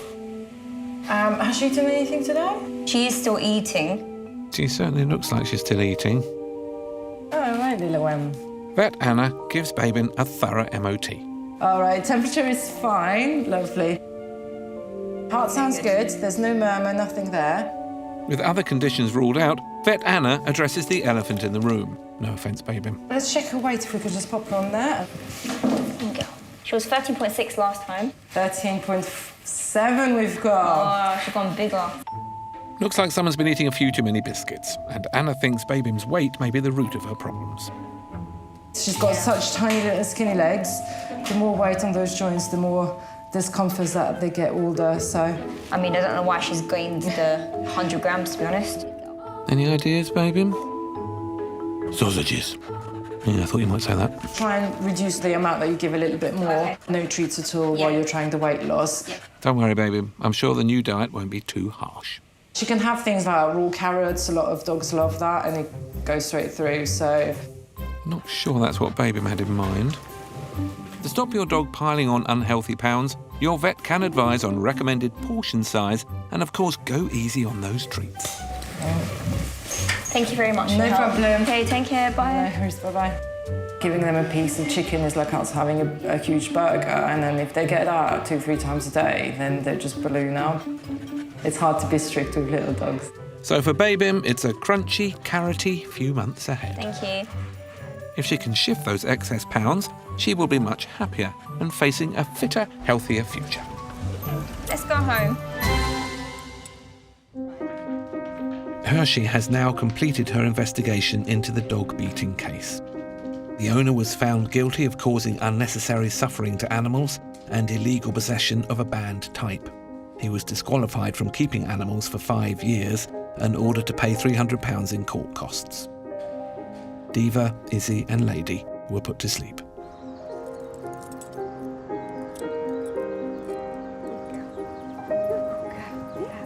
The government say they have no plans to change the banned breed legislation.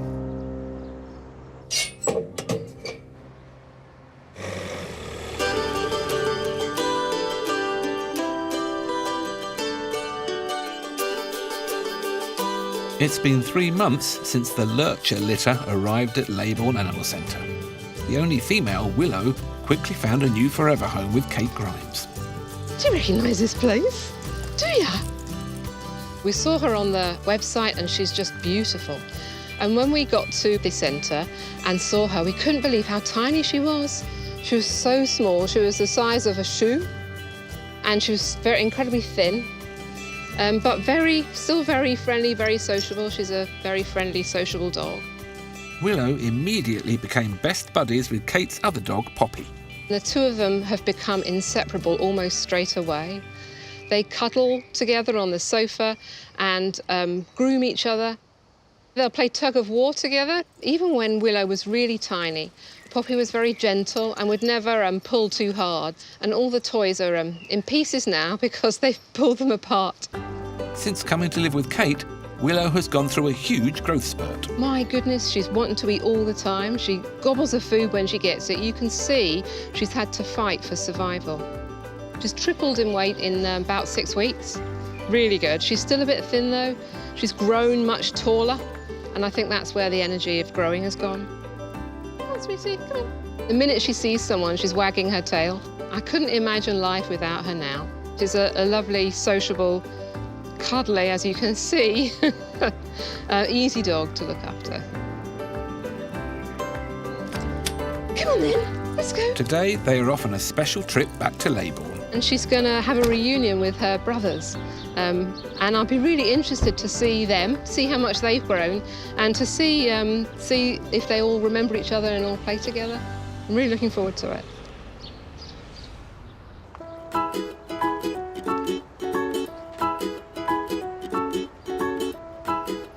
Leybourne's annual summer fair is a chance for staff to see the dogs they once cared for with their new families.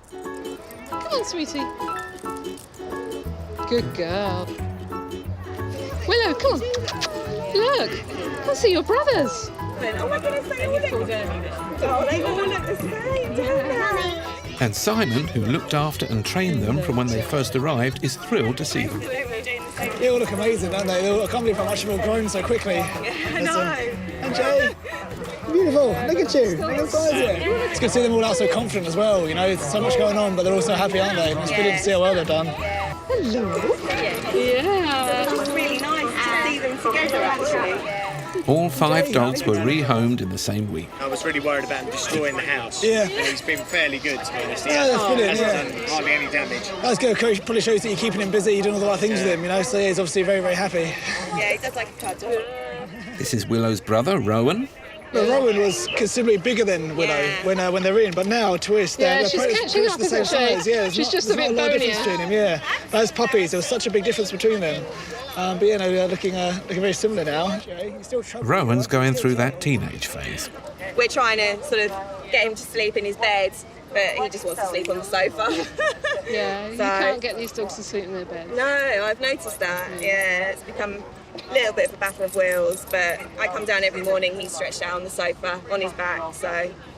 It's clear these dogs remember each other. So nice to see that you're not just like meeting strangers. No, she's not like this Yeah, with other dogs. you see that recognition with each other, yeah, which is lovely to see, isn't it? Yeah. Really nice. They're really beautifully natured dogs. They've always been really, really friendly, really, really social. All the hard work with them has paid off because now they're all settled in with amazing families who are taking fantastic care of them and giving them everything they need to grow up into amazing adult dogs. What a great outcome.